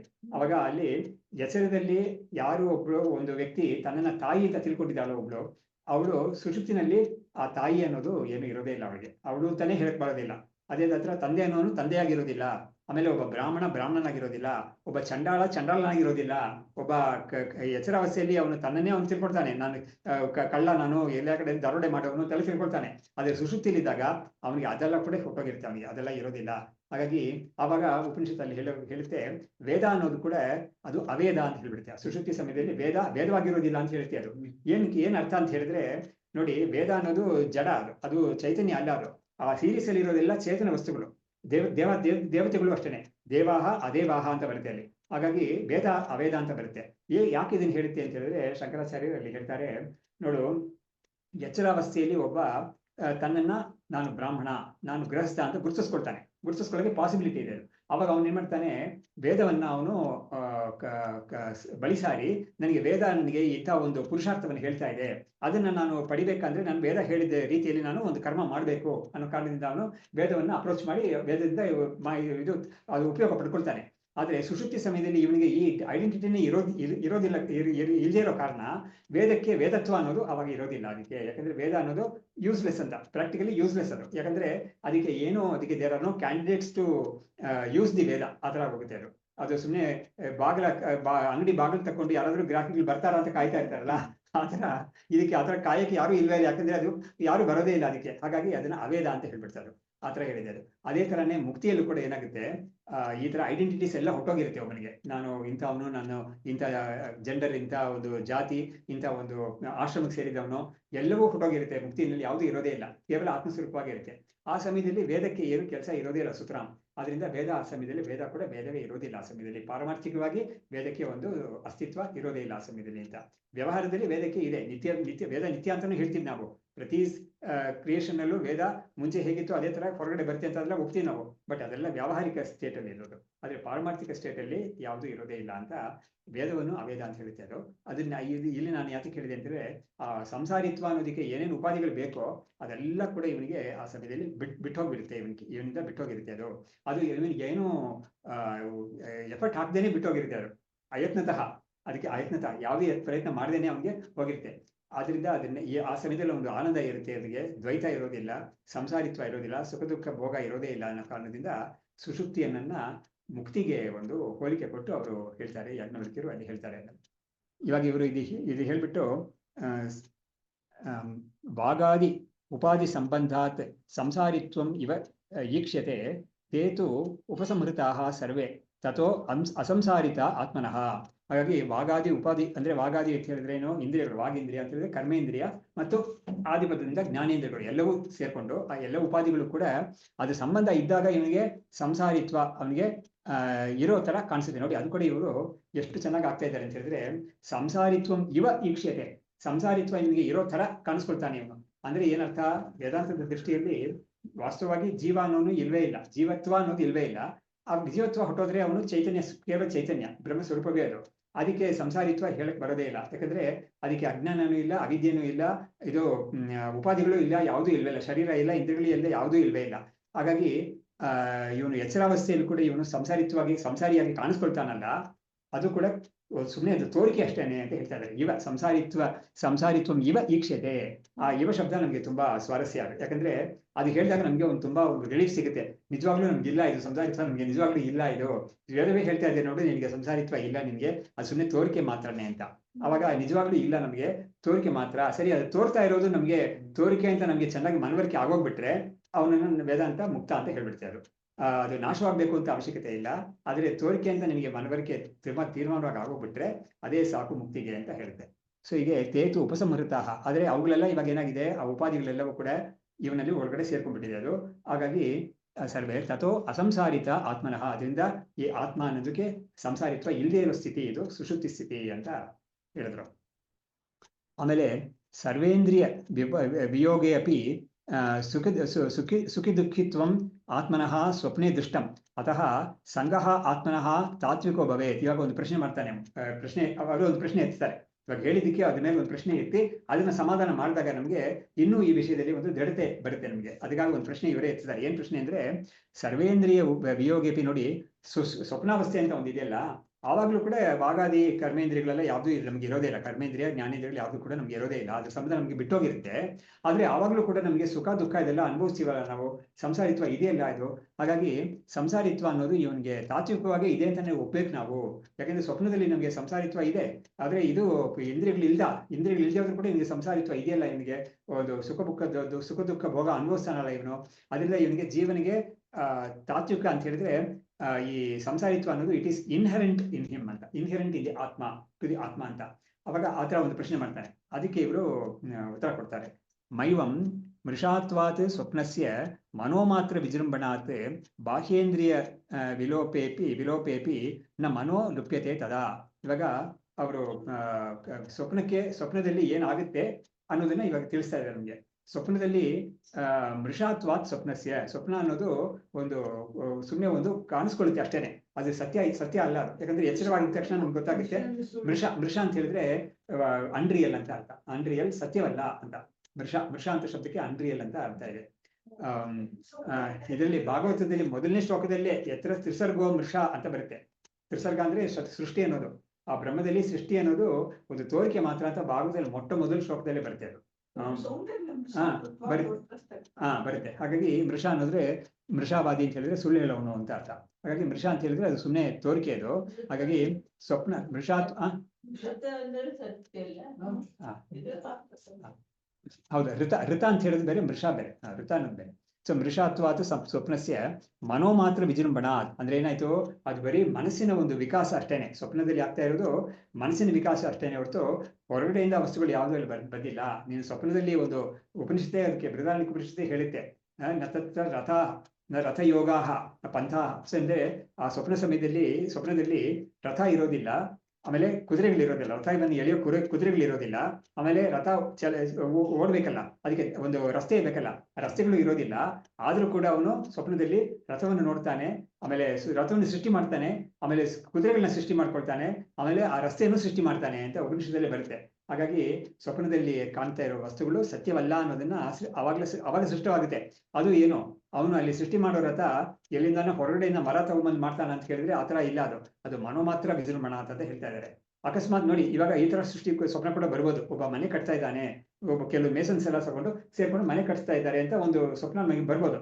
ಅವಾಗ ನಮ್ಗೆ ಅವನು ಮಾಡ್ತಾ ಇದ್ದಾನಲ್ಲ, ಒಂದೊಂದು ಇಟ್ಟಿಗೆಯಾಗಿ ಇಟ್ಟು ಅದಕ್ಕೆ ಸಿಮೆಂಟ್ ಎಲ್ಲ ಹಾಕಿ ಹಾಕೊಂಡು ಮಾಡ್ತಾ ಇದ್ದಾನ ಅಂತ ನಮ್ಗೆ ಹೇಳ್ಬೋದು. ಅವಾಗ ಕೂಡ ಏನು ತರ್ಕ ಅಂತ ಹೇಳಿದ್ರೆ, ಆ ಇಟ್ಟಿಗೆ ಆ ಸಿಮೆಂಟ್ ಎಲ್ಲ ಏನು ಹೊರಗಡೆಯಿಂದ ತಂದ ಅವನು, ಹಾಗಾಗಿ ಅಲ್ಲಿ ಕಲ್ಪಿತವಾಗಿದೆ ಎಲ್ಲವೂ ಕೂಡ ಅಂತ. ಹಾಗಾಗಿ ಉಪನಿಷತ್ತೆ ಅದನ್ನ ಹೇಳುತ್ತೆ, ಅಲ್ಲಿ ಅವನು ಸೃಷ್ಟಿ ಮಾಡ್ಕೊಳ್ತಾನೆ ಆ ಸಮಯದಲ್ಲಿ ಅಂತ.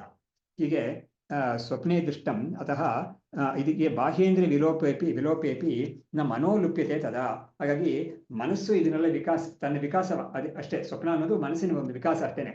ಅದು ಒಂದು ಶೋ ತೋರಿಸುತ್ತೆ ಅವನಿಗೆ, ಆ ಮಲಗಿದ್ದಾನಲ್ಲ ಆ ಜೀವನಿಗೆ ಒಂದು ಶೋ ತೋರಿಸುತ್ತೆ. ನೋಡು, ಆ ಕರ್ಮ ಅನ್ನೋದು ಎಂಥ ಒಂದು ಅದ್ಭುತ ಅಂತ ಹೇಳೋದಾ, ಅಥವಾ ಅದು ಎಂಥ ಒಂದು ಮೋಸಗಾರ ವಸ್ತು ಅಂತ ಹೇಳೋದಾ? ಯಾಕಂದ್ರೆ ಅದು ಜಾಗೃತ ಅವಸ್ಥೆಯಲ್ಲಿ ಇವನಿಗೆ ಬೇಕಾದಷ್ಟು ಹಿಂಸೆ ಕೊಟ್ಟು ಇವನಿಗೆ ಬೇಕಾದಷ್ಟು ಸುಸ್ತು ಮಾಡಿದೆ, ಕೆಲಸವೆಲ್ಲ ತಗೊಂಡು ಸುಸ್ತು ಮಾಡಿದೆ. ಆಗಿದ್ರೂ ಕೂಡ ಇವನು ಮಲಗಕ್ಕೆ ಹೋದಾಗ, ಇಲ್ಲ ನಿನ್ಗೆ ಮಲಗಕ್ಕೆ ನಾನು ನಿಮ್ಮದಿಯಾಗಿ ಮಲಗಕ್ಕೆ ಬಿಡೋದಿಲ್ಲ ನಾನು ಅಂತ ಹೇಳ್ಬಿಟ್ಟು ಒಂದು ಸ್ವಪ್ನವನ್ನು ತೋರಿಸಿ ಅವನಿಗೆ ಆ ಸಮಯದಲ್ಲಿ ಸ್ವಲ್ಪ ಸುಖ ದುಃಖ ಕೊಡಕ್ಕೆ ಅದು ಸಿದ್ಧವಾಗಿರುತ್ತೆ. ಅದು ಆದ್ಮೇಲೆನೆ ಅದು ಕೈ ಬಿಟ್ಬಿಡುತ್ತೆ. ಅದು ಇವತ್ತು ಆಗೋದಿಲ್ಲಪ್ಪ, ನಿನ್ಗೆ ನಾಳೆ ನೋಡ್ಕೊಳ್ತೀನಿ ಅಂದ್ಬಿಟ್ಟು ಇವತ್ತು ಬಿಟ್ಬಿಡುತ್ತೆ. ಅದು ಸ್ವಲ್ಪ ಹೊತ್ತು ನೀನು ಮಲಗು, ಪರವಾಗಿಲ್ಲ, ನಾನು ನಿಮಗೆ ಬಿಟ್ಕೊಡ್ತೀನಿ, ನಾಳೆ ನೀನು ಸುಮ್ಮನೆ ಬಿಡಲ್ಲ ಅಂತ ಹೇಳ್ಬಿಟ್ಟು ಅಲ್ಲಿ ತನಕ ಅವನಿಗೊಂದು ವಿರಾಮ ಕೊಡುತ್ತೆ ಅದು. ಹೀಗಾಗಿ ಇವ್ರು ಹೇಳ್ತಾ ಇದ್ದಾರೆ, ಸ್ವಪ್ನದಲ್ಲಿ ನೀನು ಇದೆಲ್ಲ ಸುಖ ದುಃಖ ಅದೆಲ್ಲ ಆದ್ರೂ ಕೂಡ ಅದೆಲ್ಲ ಕೂಡ ಸುಮ್ಮನೆ ತೋರಿಕೆ ಅಷ್ಟೇನೆ. ಅದು ಮನೋ ಮಾತ್ರ ವಿಕಾಸ, ಇದು ವಿಜೃಂಭಣ ಅಂತ ಹೇಳಿದ್ರೆ ಮನಸ್ಸಿನ ಒಂದು ವಿಕಾಸ ಅಷ್ಟೇನೆ. ಅದು ಬಾಹ್ಯೇಂದ್ರಿಯ ವಿಲೋಪೇಪಿ ಅಂದ್ರೆ ಈ ಕರ್ಮೇಂದ್ರಿಯ ಜ್ಞಾನೇಂದ್ರಿಯ ಅದೆಲ್ಲ ಆ ಸಮಯದಲ್ಲಿ ಲೈವ್ ಆಗಿದ್ರು ಕೂಡ ಮನಸ್ಸು ಮಾತ್ರ ಅದು ಲೈವ್ ಆಗದೆ ಇರುತ್ತೆ. ಅದು ಯಾವಾಗ ಸ್ವಪ್ನ ಸಮಯದಲ್ಲಿ. ಸುಷುಪ್ತಿ ಸಮಯದಲ್ಲಿ ಮನಸ್ಸು ಕೂಡ ಲೈವ್ ಆಗೋಗುತ್ತೆ. ಇವಾಗ ಸುಮ್ಮನೆ ನಾವು ಒಂದು ರಿಕ್ಯಾಪ್ಸುಲೇಟ್ ಮಾಡ್ಕೋಬೇಕಾದ್ರೆ, ಎಚ್ಚರಾವಸ್ಥೆಯಲ್ಲಿ ಮನಸ್ಸು ಇಂದ್ರಿಯಗಳು ಎಲ್ಲವೂ ಕೂಡ ಕೆಲಸ ಮಾಡ್ತಾ ಇರುತ್ತೆ, ಚೆನ್ನಾಗಿ ಕೆಲಸ ಮಾಡ್ತಾ ಇರುತ್ತೆ. ಹೊರಗಡೆ ಇರೋ ವಿಷಯಗಳನ್ನ ಇಂದ್ರಿಯಗಳು ಹೊರಗಡೆ ಹೋಗಿ ತಿಳ್ಕೊಂಡು ಇವನಿಗೆ ಮನಸ್ಸಿಗೆ ಮಾಹಿತಿ ಕೊಟ್ಟು ಮನಸ್ಸು ಇದೆಲ್ಲ ಕೂಡ ಸೇರ್ಕೊಂಡು ಚೆನ್ನಾಗಿ ಭೋಗವೆಲ್ಲ ಮಾಡುತ್ತೆ. ಅದು ಸ್ವಪ್ನಕ್ಕೆ ಹೋದಾಗ ಏನಾಗುತ್ತೆ, ಈ ಸ್ಥೂಲ ಶರೀರ ಅನ್ನೋದು ಲೈವ್ ಆಗೋಗುತ್ತೆ. ಇಂದ್ರಿಯಗಳು ಮಾತ್ರ ಇಂದ್ರಿಯಗಳು ಸ್ಥೂಲ ಶರೀರ ಸಮೇತ ಲೈವ್ ಆಗೋಗುತ್ತೆ. ಮನಸ್ಸು ಮಾತ್ರ ಅಲ್ಲಿ ಕೆಲಸ ಮಾಡ್ತಾ ಇರುತ್ತೆ. ಕೆಲಸ ಅಂದ್ರೆ ಏನು, ಇವನು ಇಚ್ಛೆ ಪ್ರಕಾರವಾಗಿ ಇಚ್ಛಾಪೂರ್ವಕವಾಗಿ ನಾವು ಎಚ್ಚರದಲ್ಲಿ ನಾನು ಈ ಒಂದು ವಿಷಯವನ್ನ ನೆನಪು ಮಾಡ್ಕೋಬೇಕು ಅಂತ ಹೇಳಿದ್ರೆ ನಾನು ಸ್ವಲ್ಪ ಎಫರ್ಟ್ ಮಾಡ್ಕೊಂಡು ನೆನಪು ಮಾಡ್ಕೋಬಹುದು. ನಾವು ಅವತ್ತಲ್ಲಿ ಹೋಗಿದ್ವಲ್ಲ, ಅವ್ರೇನೋ ನಮ್ಗೆ ಕೊಟ್ರಲ್ಲ, ಅದು ಏನು ಕೊಟ್ಟರು, ಎಷ್ಟು ಕೊಟ್ಟರು ಅನ್ನೋದನ್ನ ನಾನು ಇವಾಗ ಪ್ರಯತ್ನ ಮಾಡಿ ನಾನು ಅದನ್ನ ಮನಸ್ಸಿಗೆ ತಂದ್ಕೋಬಹುದು. ಆದ್ರೆ ಸ್ವಪ್ನದಲ್ಲಿ ಆ ಥರ ತಂದ್ಕೊಳ್ಳೋ ವಿಷಯ ಅಲ್ಲ ಅದು. ಅವಾಗ ನನ್ನ ಒಂದು ಇಚ್ಛೆ ಇಲ್ದೇನೆ, ನನ್ನ ಒಂದು ಸಂಕಲ್ಪ ಇಲ್ದೇನೆ ಅದು ನಮ್ಮ ಮೇಲೆ ಹೇರುತ್ತೆ. ಅದನ್ನ ಸ್ವಪ್ನ ಅನ್ನೋದು ಮನಸ್ಸು ಅನ್ನೋದು ನಮ್ಮ ಮೇಲೆ ಒಂದು ಸಂಸಾರವನ್ನ ಹೇರುತ್ತೆ. ಅವಾಗ ಆ ಥರ ಮಾಡುತ್ತೆ ಅದು. ಅವಾಗ ಇವನು ಕಂಟ್ರೋಲ್ ಇರೋದೇ ಇಲ್ಲ ಅದು.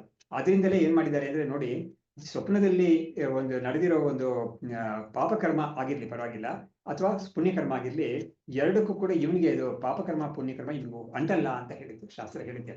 ಯಾಕೆಂದ್ರೆ ಇವನು is not doing it with his ವಾಲಿಷನ್.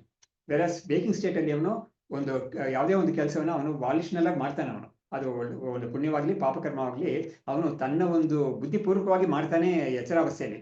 ಬೇರೆ ಸ್ವಪ್ನಾವಸ್ಥೆಯಲ್ಲಿ ಅದೆಲ್ಲ ಇವನಿಗೆ ಕಂಟ್ರೋಲ್ ಇಲ್ದೇನೆ ಅದನ್ನ ನಡೆದೋಗ್ಬಿಡುತ್ತೆ ಅದು. ಹಾಗಾಗಿ ಕರ್ಮ ಅನ್ನೋದು ಹೌದು ಸ್ವಲ್ಪ ಡಿಸಲ್ವ್ ಆಗಕ್ಕಾಗುತ್ತೆ. ಬಟ್ ಏನು ಇಲ್ಲ ಇಲ್ಲಿ ಹೇಳ್ಬೇಕಾದ ವಿಷಯ ಏನು ಅಂತ ಹೇಳಿದ್ರೆ, ಅವನು ವಾಲಿಷನ್ ಇಲ್ದೇನೆ ನಡೆದೋಗ್ಬಿಡುತ್ತೆ ಅಂತ ಅದಕ್ಕೆ ಹೇಳಿದೆ. ಎಚ್ಚರಾವಸ್ಥೆಯಲ್ಲಿ ವಾಲಿಷನ್ ಇರುತ್ತೆ, ಅದರಿಂದ ಇವನು ಎಚ್ಚರಾವಸ್ಥೆಯಲ್ಲಿ ಮಾಡಿದ ಪುಣ್ಯಕ್ಕೋ ಪಾಪಕ್ಕೋ ಇವನಿಗೆ ಅದು ಅಂಟುತ್ತೆ ಇವನಿಗೆ.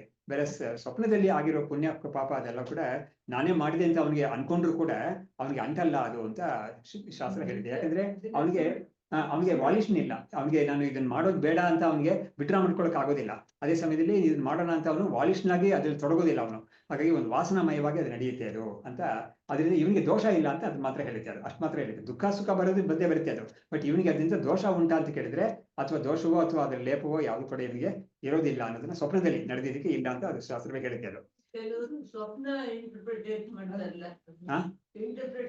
ಇಂಟರ್ಪ್ರೆಟ್ ಮಾಡ್ತಾರೆ ಕೆಲವರು. ನೋಡಿ, ಇವಾಗ ವೇದಾಂತನೇ ಇವಾಗ ಸ್ವಪ್ನದಲ್ಲಿ ಎಲ್ಲವೂ ಕೂಡ ಇದು ಸುತರಾಮ್ ಸ್ವಪ್ನ ಟೋಟಲಿ ಇದು ಫಾಲ್ಸ್ ಅಂತ ಹೇಳ್ತಾ ಇಲ್ಲ. ಕೆಲವು ಸ್ವಪ್ನದಲ್ಲಿ ಕೆಲವೊಮ್ಮೆ ಕೆಲವು ಘಟನೆಗಳು ಆಗ್ಬೋದು. ಆ ಘಟನೆಗಳು ನಮ್ಗೆ ಯಾವುದೋ ಒಂದು ಭಾವಿ ವಿಷಯಕ್ಕೆ ಅದು ಸೂಚನೆ ಆಗ್ಬೋದು ಅಂತ. It could be a foreteller or something like that. Foreteller of something which is going to happen in the waking later on ಅಂತ. ಅದಕ್ಕೆ ಅದು ಕೂಡ ಯಾವಾಗ ಹೇಗಾಗುತ್ತೆ ಅಂತ ಹೇಳಿದ್ರೆ, ಸ್ವಪ್ನಶಾಸ್ತ್ರ ಅಂತ ಒಂದಿದೆ, ಅದರಲ್ಲಿ ಕೆಲವೆಲ್ಲ ಮಾಡಿದ್ದಾರೆ. ಚಾಂದೋಗ್ಯ ಉಪನಿಷತ್ತಲ್ಲೇನೆ ಈ ಒಂದು ಮಾತು ಬರುತ್ತೆ. ಅದು ಏನ್ ಬರುತ್ತೆ ಅಂತ ಹೇಳಿದ್ರೆ, ಸ್ವಪ್ನದಲ್ಲಿ ಒಬ್ಬ ಅವನಿಗೆ ಒಂದು ಮುತ್ತೈದೆ, ಒಂದು ಸುಮಂಗಲಿಯನ್ನ ಒಂದು ದರ್ಶನ ಮಾಡಿದ್ರೆ ಅದು ಒಳ್ಳೆ ಸೂಚಕವಂತೆ. ಅದು ಅವನು ಏನೋ ಒಂದು ಕೆಲಸ ಮಾಡ್ತಾ ಇದ್ದಾನಲ್ಲ, ಅದು ಅವನಿಗೆ ಸಫಲವಾಗುತ್ತೆ ಅನ್ನೋ ಒಂದು ಸೂಚನೆ ಅಂತೆ. ಅದು ಅದರಲ್ಲಿ ಅವನು ಸಫಲ ಆಗ್ತಾನೆ ಅಂತ ಸೂಚನೆ ಅದು ಅಂತ. ಇನ್ನೊಂದು ನಮ್ಗೆ ತುಂಬಾ ಪ್ರಸಿದ್ಧವಾಗಿರೋದು ಈ ರಾಮಾಯಣದಲ್ಲಿ ಬರೋ ಒಂದು ತ್ರಿಜಟ ಅಂತ ಒಬ್ಬಳಿದ್ದಾಳೆ, ಅಂದ್ರೆ ವಿಭೀಷಣನ ಮಗಳು ಅವಳು. ಇವಳು ಅಲ್ಲಿ ಇದರಲ್ಲಿ ಇರೋವಾಗ, ಅಶೋಕವನದಲ್ಲಿ ಇರುವಾಗ ಅವಳಿಗೆ ಒಮ್ಮೆ ಒಂದು ಕನಸು ಬರುತ್ತೆ ಅವಳಿಗೆ. ಆ ಕನಸಲ್ಲಿ ರಾಮ ಆನೆ ಮೇಲೆ ಸವಾರಿ ಮಾಡ್ಕೊಂಡು ಬರೋ ತರ, ರಾವಣ ಮೈಯಲ್ಲೆಲ್ಲ ಎಣ್ಣೆ ಹಚ್ಕೊಂಡು ಕತ್ತೆ ಮೇಲೆ ಸವಾರಿ ಮಾಡ್ಕೊಂಡು ಹೋಗ್ತಾರ ಒಂದು ಸ್ವಪ್ನ ಬರುತ್ತೆ. ಅದು ಇದು ಏನ್ ಸೂಚಕ ಅಂತ ಹೇಳಿದ್ರೆ, ರಾವಣನಿಗೆ ಜಯ, ಇವನಿಗೆ ನಿಧನ ಅನ್ನೋದನ್ನ ಸೂಚಕ. ಅದು ಅದೇ ತರ ಆಗೂ ಆಗುತ್ತೆ. ಅದು ಈ ತರ ಸ್ವಪ್ನಕ್ಕೆ ಅಂತ ಒಂದು ಕೆಲವು ಸ್ವಪ್ನಗಳಿಗೆ ಈ ತರ ಒಂದು ಸೂಚನೆ ಕೂಡ ಒಂದು ಸಾಮರ್ಥ್ಯ ಇದೆ. ಅದನ್ನ ನಾವಿಲ್ಲ ಅಲ್ಗಳಿತಲ್ಲ, ಶಾಸ್ತ್ರೀಯ ಅದನ್ನ ಒಪ್ಪಿದೆ ಅದನ್ನ. ಸೊ ಹೀಗಾಗಿ ಇಲ್ಲಿ ಬಾಹ್ಯೇಂದ್ರಿ ವಿಲೋಪೇಪಿ ನಮ್ಮ ಮನೋ ಲೀಯತೆ ಲುಪ್ಪಿದೆ.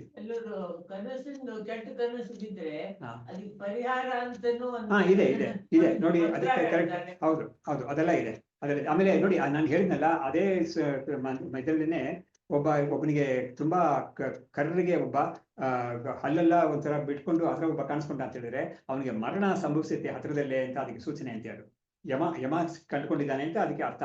ಅವನಿಗೆ ಮರಣ ಬೇಗ ಅವನಿಗೆ ಹತ್ರದಲ್ಲೇ ಮರಣ ಅವನಿಗೆ ಸಂಭವ ಅಂತ ಅದಕ್ಕೆ ಸೂಚನೆ ಅಂತ ಇದೆಲ್ಲ ಒಪ್ಪಿದ್ದಾರೆ ಇದನ್ನ. ಆದ್ರೆ ಅದರಿಂದ ಸ್ವಪ್ನದಲ್ಲಿ ಇರೋ ಕೆಲವು ಸೂಚನೆ ಮಾಡಕ್ಕೆ ಅದಕ್ಕೆ ಸಾಮರ್ಥ್ಯ ಇದೆ ಅಂತ. ಎಲ್ಲದಕ್ಕೂ ಇದಾಗಿ ತುಂಬಾ ಪಾಪ್ಯುಲರ್ ಆಗಿರೋದು ನಮ್ಗೆ ಈ ಕಾಲದಲ್ಲಿ, ಅಂದ್ರೆ ಸೈನ್ಸ್ ಅಲ್ಲಿ ಕೂಡ ಒಪ್ಕೊಳ್ಳೋದು ಅಂತ ಏನು ಅಂತ ಹೇಳಿದ್ರೆ, ಒಂದನ್ನ ಹೇಳ್ತಾರೆ, ಈ ಮ್ಯಾಥಮೆಟಿಷಿಯನ್ ರಾಮಾನುಜಮ್ ಅಂತ ಇದ್ರಲ್ಲ, ಅವರಿಗೆ ಎಷ್ಟೋ ಸೊಲ್ಯೂಷನ್ಸ್ ಅವರಿಗೆ ಕನಸಲ್ಲಿ ಸಿಗ್ತಾ ಇತ್ತಂತೆ. ಅವರಿಗೆ ಕನಸಲ್ಲಿ ಸಿಗ್ತಾ ಇದ್ರೆ ಅವರೇ ಹೇಳಿದ್ದಾರೆ ಅದನ್ನ. ಅವರು ಹೇಳಿ ಅದನ್ನ ಈ ಸೊಲ್ಯೂಷನ್ಸ್ ಎಲ್ಲ ಅವ್ರಿಗೆ ಹೇಗ್ ಬಂತು ಅಂತ ಕೇಳಿದ್ರೆ ಅವರೇ ಹೇಳ್ತಾರೆ. ಅವ್ರಿಗೆ ಅವರು ವೈಷ್ಣವರು ನಾಮಗಿರಿ ಅಂತ ದೇವಿಗೆ ಹೆಸರು. ಅವರು ನಾಮಕಲ್ ಅಲೆ ಅಂತ ಕಾಣುತ್ತೆ ಅವ್ರದ್ದು, ನಾಮಗಿರಿ ತಾಯಾರ್ ಅಂತ. ಅವ್ರ ಅನುಗ್ರಹದಿಂದ ನನಗೆ ಈ ಸೊಲ್ಯೂಷನ್ಸ್ ಎಲ್ಲ ಸಿಗ್ತಾ ಇತ್ತು. And those solutions they were not falsified in the waking. ಅದರಿಂದ ನಮಗೆ ಸರಿಯಾಗಿ ಇದೆ ಅಂತ ಗೊತ್ತಾಗುತ್ತೆ ನಿಮಗೆ, ಅವನಿಗೆ ಆ ಸಮಯದಲ್ಲಿ ಬರ್ತಾ ಇತ್ತು ಅಂತ. ಇನ್ನೊಂದು ಕೂಡ ಒಂದು ಹೇಳ್ತಾರೆ, ಅದು ಕೆಲವರು ಡಿಸ್ಪ್ಯೂಟ್ ಮಾಡ್ತಾರೆ, ಇಲ್ಲ ಅಂತ ಹೇಳಕ್ಕಾಗಲ್ಲ. ಈ ಬೆನ್ಝೀನ್ ಅಂತ ಒಂದಿದೆಯಲ್ಲ, ಅದರ ಒಂದು ಸ್ಟ್ರಕ್ಚರ್ನ ಅವನು ಕೆಕ್ಯುಲೆ ಅಂತ ಅವನು ಸೈಂಟಿಸ್ಟ್ ಅವನಿಗೆ ಸ್ವಪ್ನದಲ್ಲಿ ಕಂಡ್ಕೊಂಡಂತೆ. ಅವನು ಅದ್ರ ಬಗ್ಗೆ ರಿಸರ್ಚ್ ಮಾಡ್ತಾ ಇದ್ದಾನೆ, ಅದ್ರ ಸ್ಟ್ರಕ್ಚರ್ ಹೇಗಿರುತ್ತೆ ಅಂತ ಅವ್ನು ರಿಸರ್ಚ್ ಮಾಡ್ತಾ ಇದ್ದಾನೆ.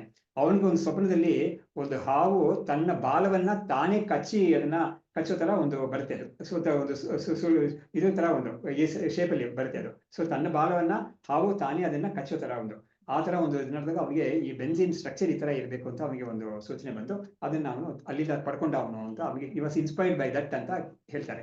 ಏನೇ ಇದ್ರೂ ಕೂಡ ಸ್ವಪ್ನದಲ್ಲಿ ಇರೋದು ಕೆಲವು ಕಡೆ ಇದು ಸತ್ಯವಾಗಿ ಆಗುತ್ತೆ ಅನ್ನೋದನ್ನ ಸಂಶಯ ಇಲ್ಲ ನನಗೆ. ಆದ್ರೆ ಎಲ್ಲಾ ಸ್ವಪ್ನನೂ ಆ ತರ ಇಲ್ಲ.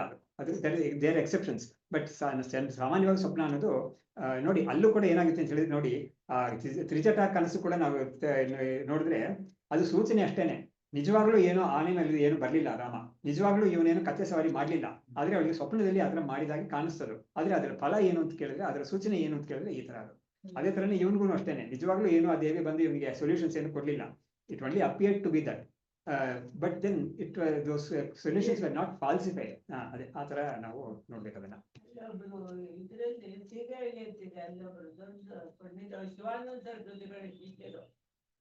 ಪರಮಾನಂದ ಮಠ ಅಂತಿದೆ, ಅದಕ್ಕೊಂದೇನೋ ಶ್ಲೋಕ ಹೇಳಿದ್ರು. ವಾರಾಣಸ್ಯ ಉತ್ತರೇ ಭಾಗೆ ಕರ್ಕಟೋ ನಾಮ ವೈದ್ಯಃ ತಸ್ಯ ಸ್ಮರಣ ಮಾತ್ರೇಣ ಅದೇ ಅದು ಇದೆ. ಇವಾಗ ಹನುಮಂತನ ಸ್ವಪ್ನ ಇದು ಮಾಡ್ಕೊಂಡು ಸ್ಮರಣೆ ಮಾಡ್ಕೊಂಡು ಮಲಗಿದ್ರು ಕೂಡ ದುಸ್ವಪ್ನ ಬೀಳೋದಿಲ್ಲ ಅಂತದೆಲ್ಲ ಇದೆ. ಹನುಮಂತನ ಶ್ಲೋಕ ಒಂದಿದೆ, ನೀವು ಹೇಳಿದ್ದಲ್ಲ ನಾನು ಹೇಳೋದು, ಬೇರೆ ಒಂದಿದೆ ಹನುಮಂತನದೊಂದಿಗೆ ಆ ಒಂದು ಶ್ಲೋಕ ಇದೆ ಹತ್ರ. ಸರಿ, ಇವಾಗ ನೋಡಿ, ಇವಾಗ ಮುಂದಿನ ತುಂಬಾ ಚೆನ್ನಾಗಿರೋ ಒಂದು ವಿಷಯ ಹೇಳ್ತಾ ಇದ್ದಾರೆ, ಅದನ್ನ ಹೇಳ್ಬಿಟ್ಟು ನಾವು ನಿಲ್ಸೋಣ. ಮಹಾರಾಜಾದಯ ತಸ್ಯ ಸ್ವಪ್ನಾನುಭವ ಗೋಚರಾಹ ನ ವಾಸ್ತವಾಹ ಇತಿ ಜ್ಞೇಯಾಹ ಶಯಾನೇಭ್ಯೋ ಪೃಥಕ್ಕೃತಃ ಕೃತ್ವತಃ. ನೋಡಿ, ಇವ್ರು ಏನ್ ಮಾಡ್ತಾ ಇದಾರೆ ವಿದ್ಯಾರ್ಥಿಗಳು, ಮೊದಲು ಏನ್ ಹೇಳಿದ್ರು, ಈ ಸುಷುಪ್ತಿನಲ್ಲಿ ಅವನು ಯಾವ ತರ ಇರ್ತಾನೆ ಅನ್ನೋದನ್ನೆಲ್ಲ ಅವರು ಶ್ರುತಿ ಮುಖಾಂತರ ಮತ್ತು ಯುಕ್ತಿ ಮುಖಾಂತರ ಹೇಳ್ತೀವಿ ಅಂತ ಹೇಳಿದ್ರು. ಆಮೇಲೆ ಯುಕ್ತಿಗಳು ಹೇಳಿದ್ರು. ಇವಾಗ ಸ್ವಪ್ನದ ವಿಷಯ ಬಂತು ಮಧ್ಯ. ಇವಾಗ ಸ್ವಪ್ನ ವಿಷಯ ಬಂದಾಗ ಇವಾಗಲೂ ಕೂಡ ಅವರು ಒಂದೆರಡು ವಿಷಯಗಳು ಹೇಳ್ತಾ ಇದ್ದಾರೆ, ಸ್ವಪ್ನದ ಸಮಾಚಾರ ಹೇಳ್ತಾ ಇದ್ದಾರೆ. ಸ್ವಪ್ನದಲ್ಲಿ ಒಬ್ಬ ಮಹಾರಾಜ ಇಂಥ ವಿಷಯಗಳೆಲ್ಲ ನೋಡ್ಬೋದು, ಅವನು ಕಾಣ್ಬೋದು. ಒಂದರಲ್ಲಿ ತಾನೇ ಅಂತ ಅವ್ರ ಮಹಾರಾಜರಾಗಿದ್ದಾಗ ಇರೋ ರೀತಿಯಲ್ಲಿ, ಅಥವಾ ಬೇರೆ ಯಾವುದೋ ಒಂದು ಮಹಾರಾಜರನ್ನ ಅವನು ಸ್ವಪ್ನದಲ್ಲಿ ಕಾಣ್ಬೋದು. ಆದಿಪದದಿಂದ ಬೇರೆ ಏನಾದ್ರು ವ್ಯಕ್ತಿಗಳು, ಒಂದು ಮಹಾತ್ಮರು ನೋಡ್ಬೋದು ಅವನು ಸ್ವಪ್ನದಲ್ಲಿ. ಹೀಗೆಲ್ಲ ಇರ್ಬೋದು. ಯಾರೋ ಮೊನ್ನೆ ಹೇಳಿದ್ರು, ಬೆಳಿಗ್ಗೆ ಹೊತ್ತು ಅವ್ರಿಗೆ ಒಂದು ಸ್ವಪ್ನ ಬಂತಾ ಇತ್ತು. ಬೆಳಿಗ್ಗೆ ಹೊತ್ತು ಮೊನ್ನೆ ಹೇಳಿದ್ರು, ಅವ್ರ ಮನೆಗೆ, ಅವ್ರ ಹಾಸನದಲ್ಲಿ ಇರೋರು, ಅವ್ರ ಮನೆಗೆ ಅಭಿನವ್ ವಿದ್ಯಾರ್ಥಿರ್ತಾರೆ, ಅವ್ರ ಮನೆಗೆ ಬಂದ ಹಾಗೆ ಅವ್ರಿಗೆ ಸ್ವಪ್ನ ಆಯ್ತು ಅಂತ ಹೇಳಿದ್ರು. ತುಂಬಾ ಆಶ್ಚರ್ಯವಾಯ್ತು ಅವ್ರಿಗೆ ತುಂಬಾ ಖುಷಿ ಆಯ್ತು. ಆ ಸಮಯದಲ್ಲಿ ಖುಷಿ ಆಯ್ತು. ಅದನ್ನ ಹೇಳಿದ್ರು ನಾನು ಕೇಳಿ. ಅವ್ರು ನೋಡಿದ್ದಾರೆ, ವಿದ್ಯಾರ್ಥಿಗಳು ಅವ್ರು ತುಂಬಾ ಹಿಂದೆ ನೋಡಿದ್ದಾರೆ ಒಂದ್ಸತಿ. ಆದ್ರೆ ಅವ್ರ ಮನೆಗೆ ಅವ್ರು ಬಂದೆ ಹಾಗೆ ಒಂದು ಸ್ವಪ್ನ ಬಂತು ಅವ್ರಿಗೆ ಅಂತ ಹೇಳಿದ್ರು. ಇದನ್ನು ನಮ್ಮ ವೇದ ಇವರು ಮಹಾತ್ಮರೆಲ್ಲ ಹೇಗೆ ಹೇಳ್ತಾರೆ ಅಂದ್ರೆ, ಇದರ ನಿಮ್ಗೆ ಮಹಾತ್ಮರು ಕಾಣಿಸ್ಕೊಂಡ್ರೆ, ಅಥವಾ ದೇವ್ರ ದೇವಸ್ಥಾನಕ್ಕೆ ನೀನು ಹೋಗಿರೋ ತರ, ದೇವ್ರ ದರ್ಶನ ಮಾಡೋ ತರ, ಅಥವಾ ಪ್ರಸಾದ ಇಸ್ಕೊಳ್ಳೋ ತರ, ಇಂಥದ್ದೆಲ್ಲ ವಿಷಯಗಳು ಬಂದ್ರೆ ಇದು ಗುರು ಅನುಗ್ರಹ ನಿಮ್ಗೆ ಇದೆ, ದೇವರ ಅನುಗ್ರಹ ನಿಮ್ಗೆ ಇದೆ ಅನ್ನೋದಕ್ಕೆ ಸೂಚನೆ ಅದು ಅಂತ ಆತರ ಇಂಟರ್ವ್ಯೂಟ್ ಮಾಡ್ತಾರೆ. ಅದು ಖಂಡಿತ ಅಂತ. ನಮಸ್ಕಾರ ಸರ್, ನಾನೇ ಹೇಳಿದ್ದು ಸರ್ ಮಂಜುನಾಥ್. ಇಲ್ಲ, ಗೊತ್ತು ನಮಸ್ಕಾರ. ಮಹಾರಾಜಾದಯ ತಸ್ಯ ಸ್ವಪ್ನಾನುಭವ ಗೋಚರಾಹ ನ ವಾಸ್ತವಾಹ ಇತಿ ಜ್ಞೇಯಾಹ ಶಯಾನೇಭ್ಯೋ ಪೃಥಕ್ತಃ. ಇವರು ಇದಕ್ಕೆ ಯುಕ್ತಿ ಹೇಳ್ತಾ ಇದ್ದಾರೆ. ಏನಂದ್ರೆ, ಮಹಾರಾಜನ ಕಂಡಿರ್ಬೋದು ಇವನು, ಎಷ್ಟೋ ವ್ಯಕ್ತಿಗಳನ್ನ ಇವನು ನೋಡಿರ್ಬೋದು ಸ್ವಪ್ನದಲ್ಲಿ. ಆದ್ರೆ ಅವರೆಲ್ಲ ಸತ್ಯವಲ್ಲ. ಅಲ್ಲಿ ಕಂಡುಕೊಂಡಿರೋರೆಲ್ಲ ಖಂಡಿತ ಸತ್ಯವಲ್ಲ. ಕಂಡುಕೊಂಡಿದ್ದ ವ್ಯಕ್ತಿಗಳೆಲ್ಲ ಸತ್ಯ ಅಲ್ಲ. ಆ ಕಂಡುಕೊಂಡಿದ್ದ ವ್ಯಕ್ತಿಗೆ ರೆಪ್ರೆಸೆಂಟೇಟಿವ್ ಆಗಿ ನಿಜವಾದ ವ್ಯಕ್ತಿ ಹೊರಗಡೆ ಇರ್ಬೋದು, ಅದನ್ನ ಹೇಳ್ತಾ ಇಲ್ಲ. ಅಲ್ಲಿ ಕಂಡುಕೊಂಡಿದ್ದ ವ್ಯಕ್ತಿ ಮನೋಮಯ ವ್ಯಕ್ತಿ, ಅದು ಮನೋಮಯವಾಗಿರೋದು, ಸತ್ಯವಲ್ಲ. ಅದು ಯಾತಕ್ಕೆ ಅಂತ ಹೇಳಿದ್ರೆ ಇವ್ರು ಹೇಳ್ತಾ ಇದ್ದಾರೆ, ಶಯಾನೇಭ್ಯೋ ಪೃಥಕ್ತಃ. ಅದೇನು ಯಾಕೆ ಹೇಳ್ತಾರೆ ಅಂತ ಹೇಳಿದ್ರೆ, ಮಲಗಿದಾನಲ್ಲ ಒಬ್ಬ, ಎಷ್ಟೆಷ್ಟೋ ಜನ ಅವರಲ್ಲಿ ಮಲಗಿರೋ ಸಮಯದಲ್ಲಿ ಅವ್ರಿಗೆ ಸ್ವಪ್ನ ಆಗುತ್ತೆ. ಅದು ಮಲಗಿರೋನು ನಿಜ, ಆದ್ರೆ ಸ್ವಪ್ನದಲ್ಲಿ ಕಾಣಿಸ್ಕೊಂಡವರೆಲ್ಲ ಸತ್ಯ ಅಲ್ಲ ಅದು. ಹಾಗಾಗಿ ಆ ಮಹಾರಾಜಾದಿಗಳೆಲ್ಲ ಯಾರ್ಯಾರು ಕಾಣ್ಕೊಂಡ್ರೋ ಅವರೆಲ್ಲ ಸತ್ಯವಲ್ಲ. ಯಾಕೆ ಅಂತ ಹೇಳಿದ್ರೆ, ಮಲಗಿರೋ ಈ ವ್ಯಕ್ತಿಗಳಿಂದ ಅವರು ಬೇರೆಯಾಗಿದ್ದಾರೆ ಅವರು. ಹಾಗಾಗಿ ಕಾಣಿಸ್ಕೊಂಡ್ರು. ಆಮೇಲೆ ಇವನು ನೋಡಿ, ಏನಿದ್ರಲ್ಲಿ ತರ್ಕ ಯುಕ್ತಿ ಅಂತ ಹೇಳಿದ್ರೆ, ಸ್ವಪ್ನ ಬರಕ್ಕೆ ಮುಂಚೆ ಅವ್ರುಗಳಲ್ಲಿ ಕಾಣಿಸ್ಕೊಳ್ಳಿಲ್ಲ, ಅವನಿಗೆ ಸ್ವಪ್ನ ಕಾಣಿಸ್ಕೊಳ್ಳಿಲ್ಲ. ಇವನು ಇದ್ದಿದ್ದಾನೆ, ಸ್ವಪ್ನ ನೋಡ್ತಾ ಇದ್ದೇನೆ. ಇವನು ಸ್ವಪ್ನ ಸಮಯದಲ್ಲಿ ಇವನಿಗೆ ಅವ್ರಿಗೆಲ್ಲ ಕಾಣಿಸ್ಕೊಂಡ್ರು. ಸ್ವಪ್ನ ಆದ್ಮೇಲೆ ಅವ್ರುಗಳೆಲ್ಲ ಇಲ್ಲ, ಇವನ್ ಮಾತ್ರ ಇದ್ದಾನೆ. ಹಾಗಾಗಿ 3 ಕಾಲದಲ್ಲೂ ಸ್ವಪ್ನಕ್ಕೆ ಮುಂಚೆ, ಸ್ವಪ್ನ ಸಮಯದಲ್ಲಿ, ಸ್ವಪ್ನದ ನಂತರ 3 ಸಮಯದಲ್ಲೂ ಇವನಿದ್ದಾನೆ. ಯಾರು ಈ ಜೀವ ಈ ಯಾರು ಮಲಗಿದ್ನೋ ಎದ್ದಿದ್ದಾನೆ ಇವಾಗ ಅವನು ಇದ್ದಾನೆ. ಆದ್ರೆ ಅವ್ರುಗಳು ಮಾತ್ರ ಆ ಸಮಯದಲ್ಲಿ ಮಾತ್ರ ಕಾಣಿಸ್ಕೊಂಡ್ರು. ಇದಕ್ಕೆ ಯಾವ್ದೊಂದು ಯುಕ್ತಿ ಇದೆ ಅಂತ ಹೇಳಿದ್ರೆ, ಆದಾವಂತೇಚ ಎನ್ನಾಸ್ತಿ ವರ್ತಮಾನೇಪಿ ತತ್ತಥಾ ಅಂತ ಒಂದು ಗೌಡಪಾದರ ಒಂದು ಕಾರಿಕೆ ಇದೆ ಇದರಲ್ಲಿ, ಮಾಂಡುಕ್ಯದಲ್ಲಿ ಇದೆ. ಅದು ಏನರ್ಥ ಅಂತ ಹೇಳಿದ್ರೆ, ಆದೌ ಅಂತೇಚ ಎನ್ನಾಸ್ತಿ ವರ್ತಮಾನೇಪಿ ತತ್ತಥಾ, ಯಾವುದು ಪ್ರಾರಂಭದಲ್ಲೂ ಇಲ್ಲ ಆಮೇಲೂ ಇಲ್ಲವೋ ಅದು ಮಧ್ಯದಲ್ಲಿ ಕೂಡ ಇರೋ ತರ ಕಾಣಿಸ್ಕೊಳ್ತೀವಿ ಹೊರತು ನಿಜವಾಗ್ಲೂ ಮಧ್ಯದಲ್ಲಿ ಕೂಡ ಇಲ್ಲ ಅದು ಅಂತ. 3 ಕಾಲದಲ್ಲೂ ಅದಿಲ್ಲ. ಆದ್ರೆ ಇವನು 3 ಕಾಲದಲ್ಲೂ ಇದ್ದಾನೆ. ಇವನು ಯಾವಾಗ್ಲೂ ಇಲ್ಲದೆ ಹೋಗ್ಲೇ ಇಲ್ಲ. ಇವನು ಮುಂಚೆನೂ ಆ ಘಟನೆ ಆಗಕ್ ಮುಂಚೆನೂ ಅವನು ಇದ್ದಿದ್ದಾನೆ, ಘಟನೆ ಆವಾಗ್ಲೂ ಅವನು ಇದ್ದಿದ್ದಾನೆ, ಘಟನೆ ಆದ್ಮೇಲೂ ಅವನು ಇದ್ದಾನೆ.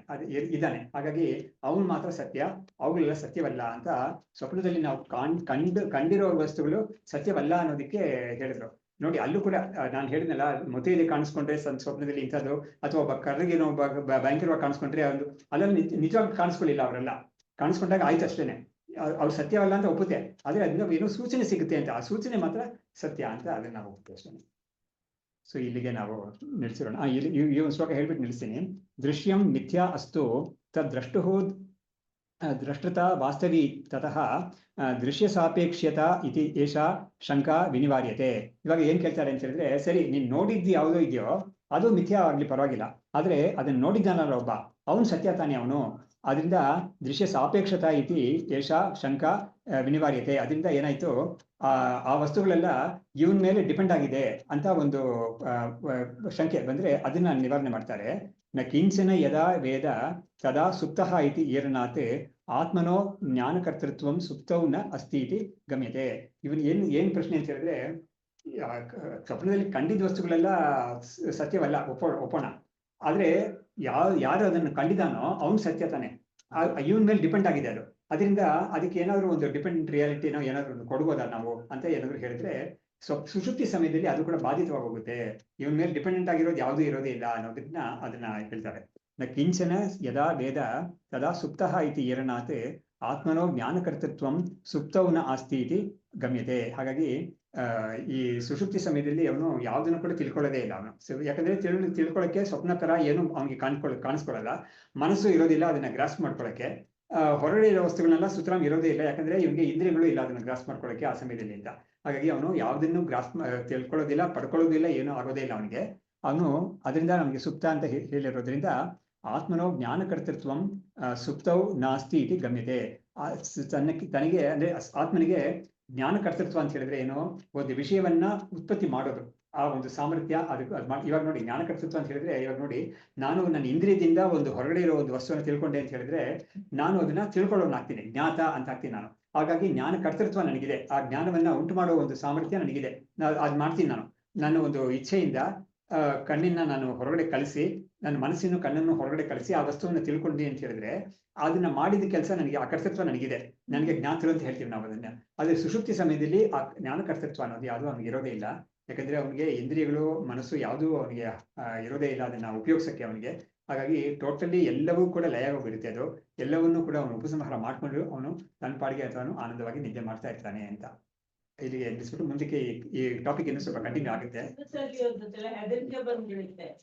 ಯಾವಾಗ ಪರೀಕ್ಷೆ ಓದಿರುವುದೇ ಇಲ್ಲ. ಇಲ್ಲ, ಈ ತರ ಎಲ್ಲ ತುಂಬಾ ಕಾಲೇಜಲ್ಲಿ ಇದ್ದಾಗ ಏನು ಓದಿರೋದಿಲ್ಲ, ಪರೀಕ್ಷೆಗೆ ಬಂದ್ಬಿಟ್ಟಿದೆ.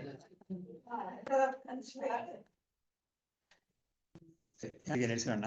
ಶಾಸ್ತ್ರಂ ಶಾರೀರ ಮೀಮಾಂಸಾ ದೇವಸ್ತು ಪರಮೇಶ್ವರಃ ಆಚಾರ್ಯ ಶಂಕರಾಚಾರ್ಯಾಃ ಸಂತು ಮೇ ಜನ್ಮ ಜನ್ಮನಿ ವಿದ್ಯಾ ವಿನಯ ಸಂಪನ್ನಂ ವಿತರಾಗಂ ವಿವೇಕಿನಂ ವಂದೇ ವೇದಾಂತ ತತ್ವಜ್ಞಂ ವಿಜುಶೇಖರ ಭಾರತೀಂ.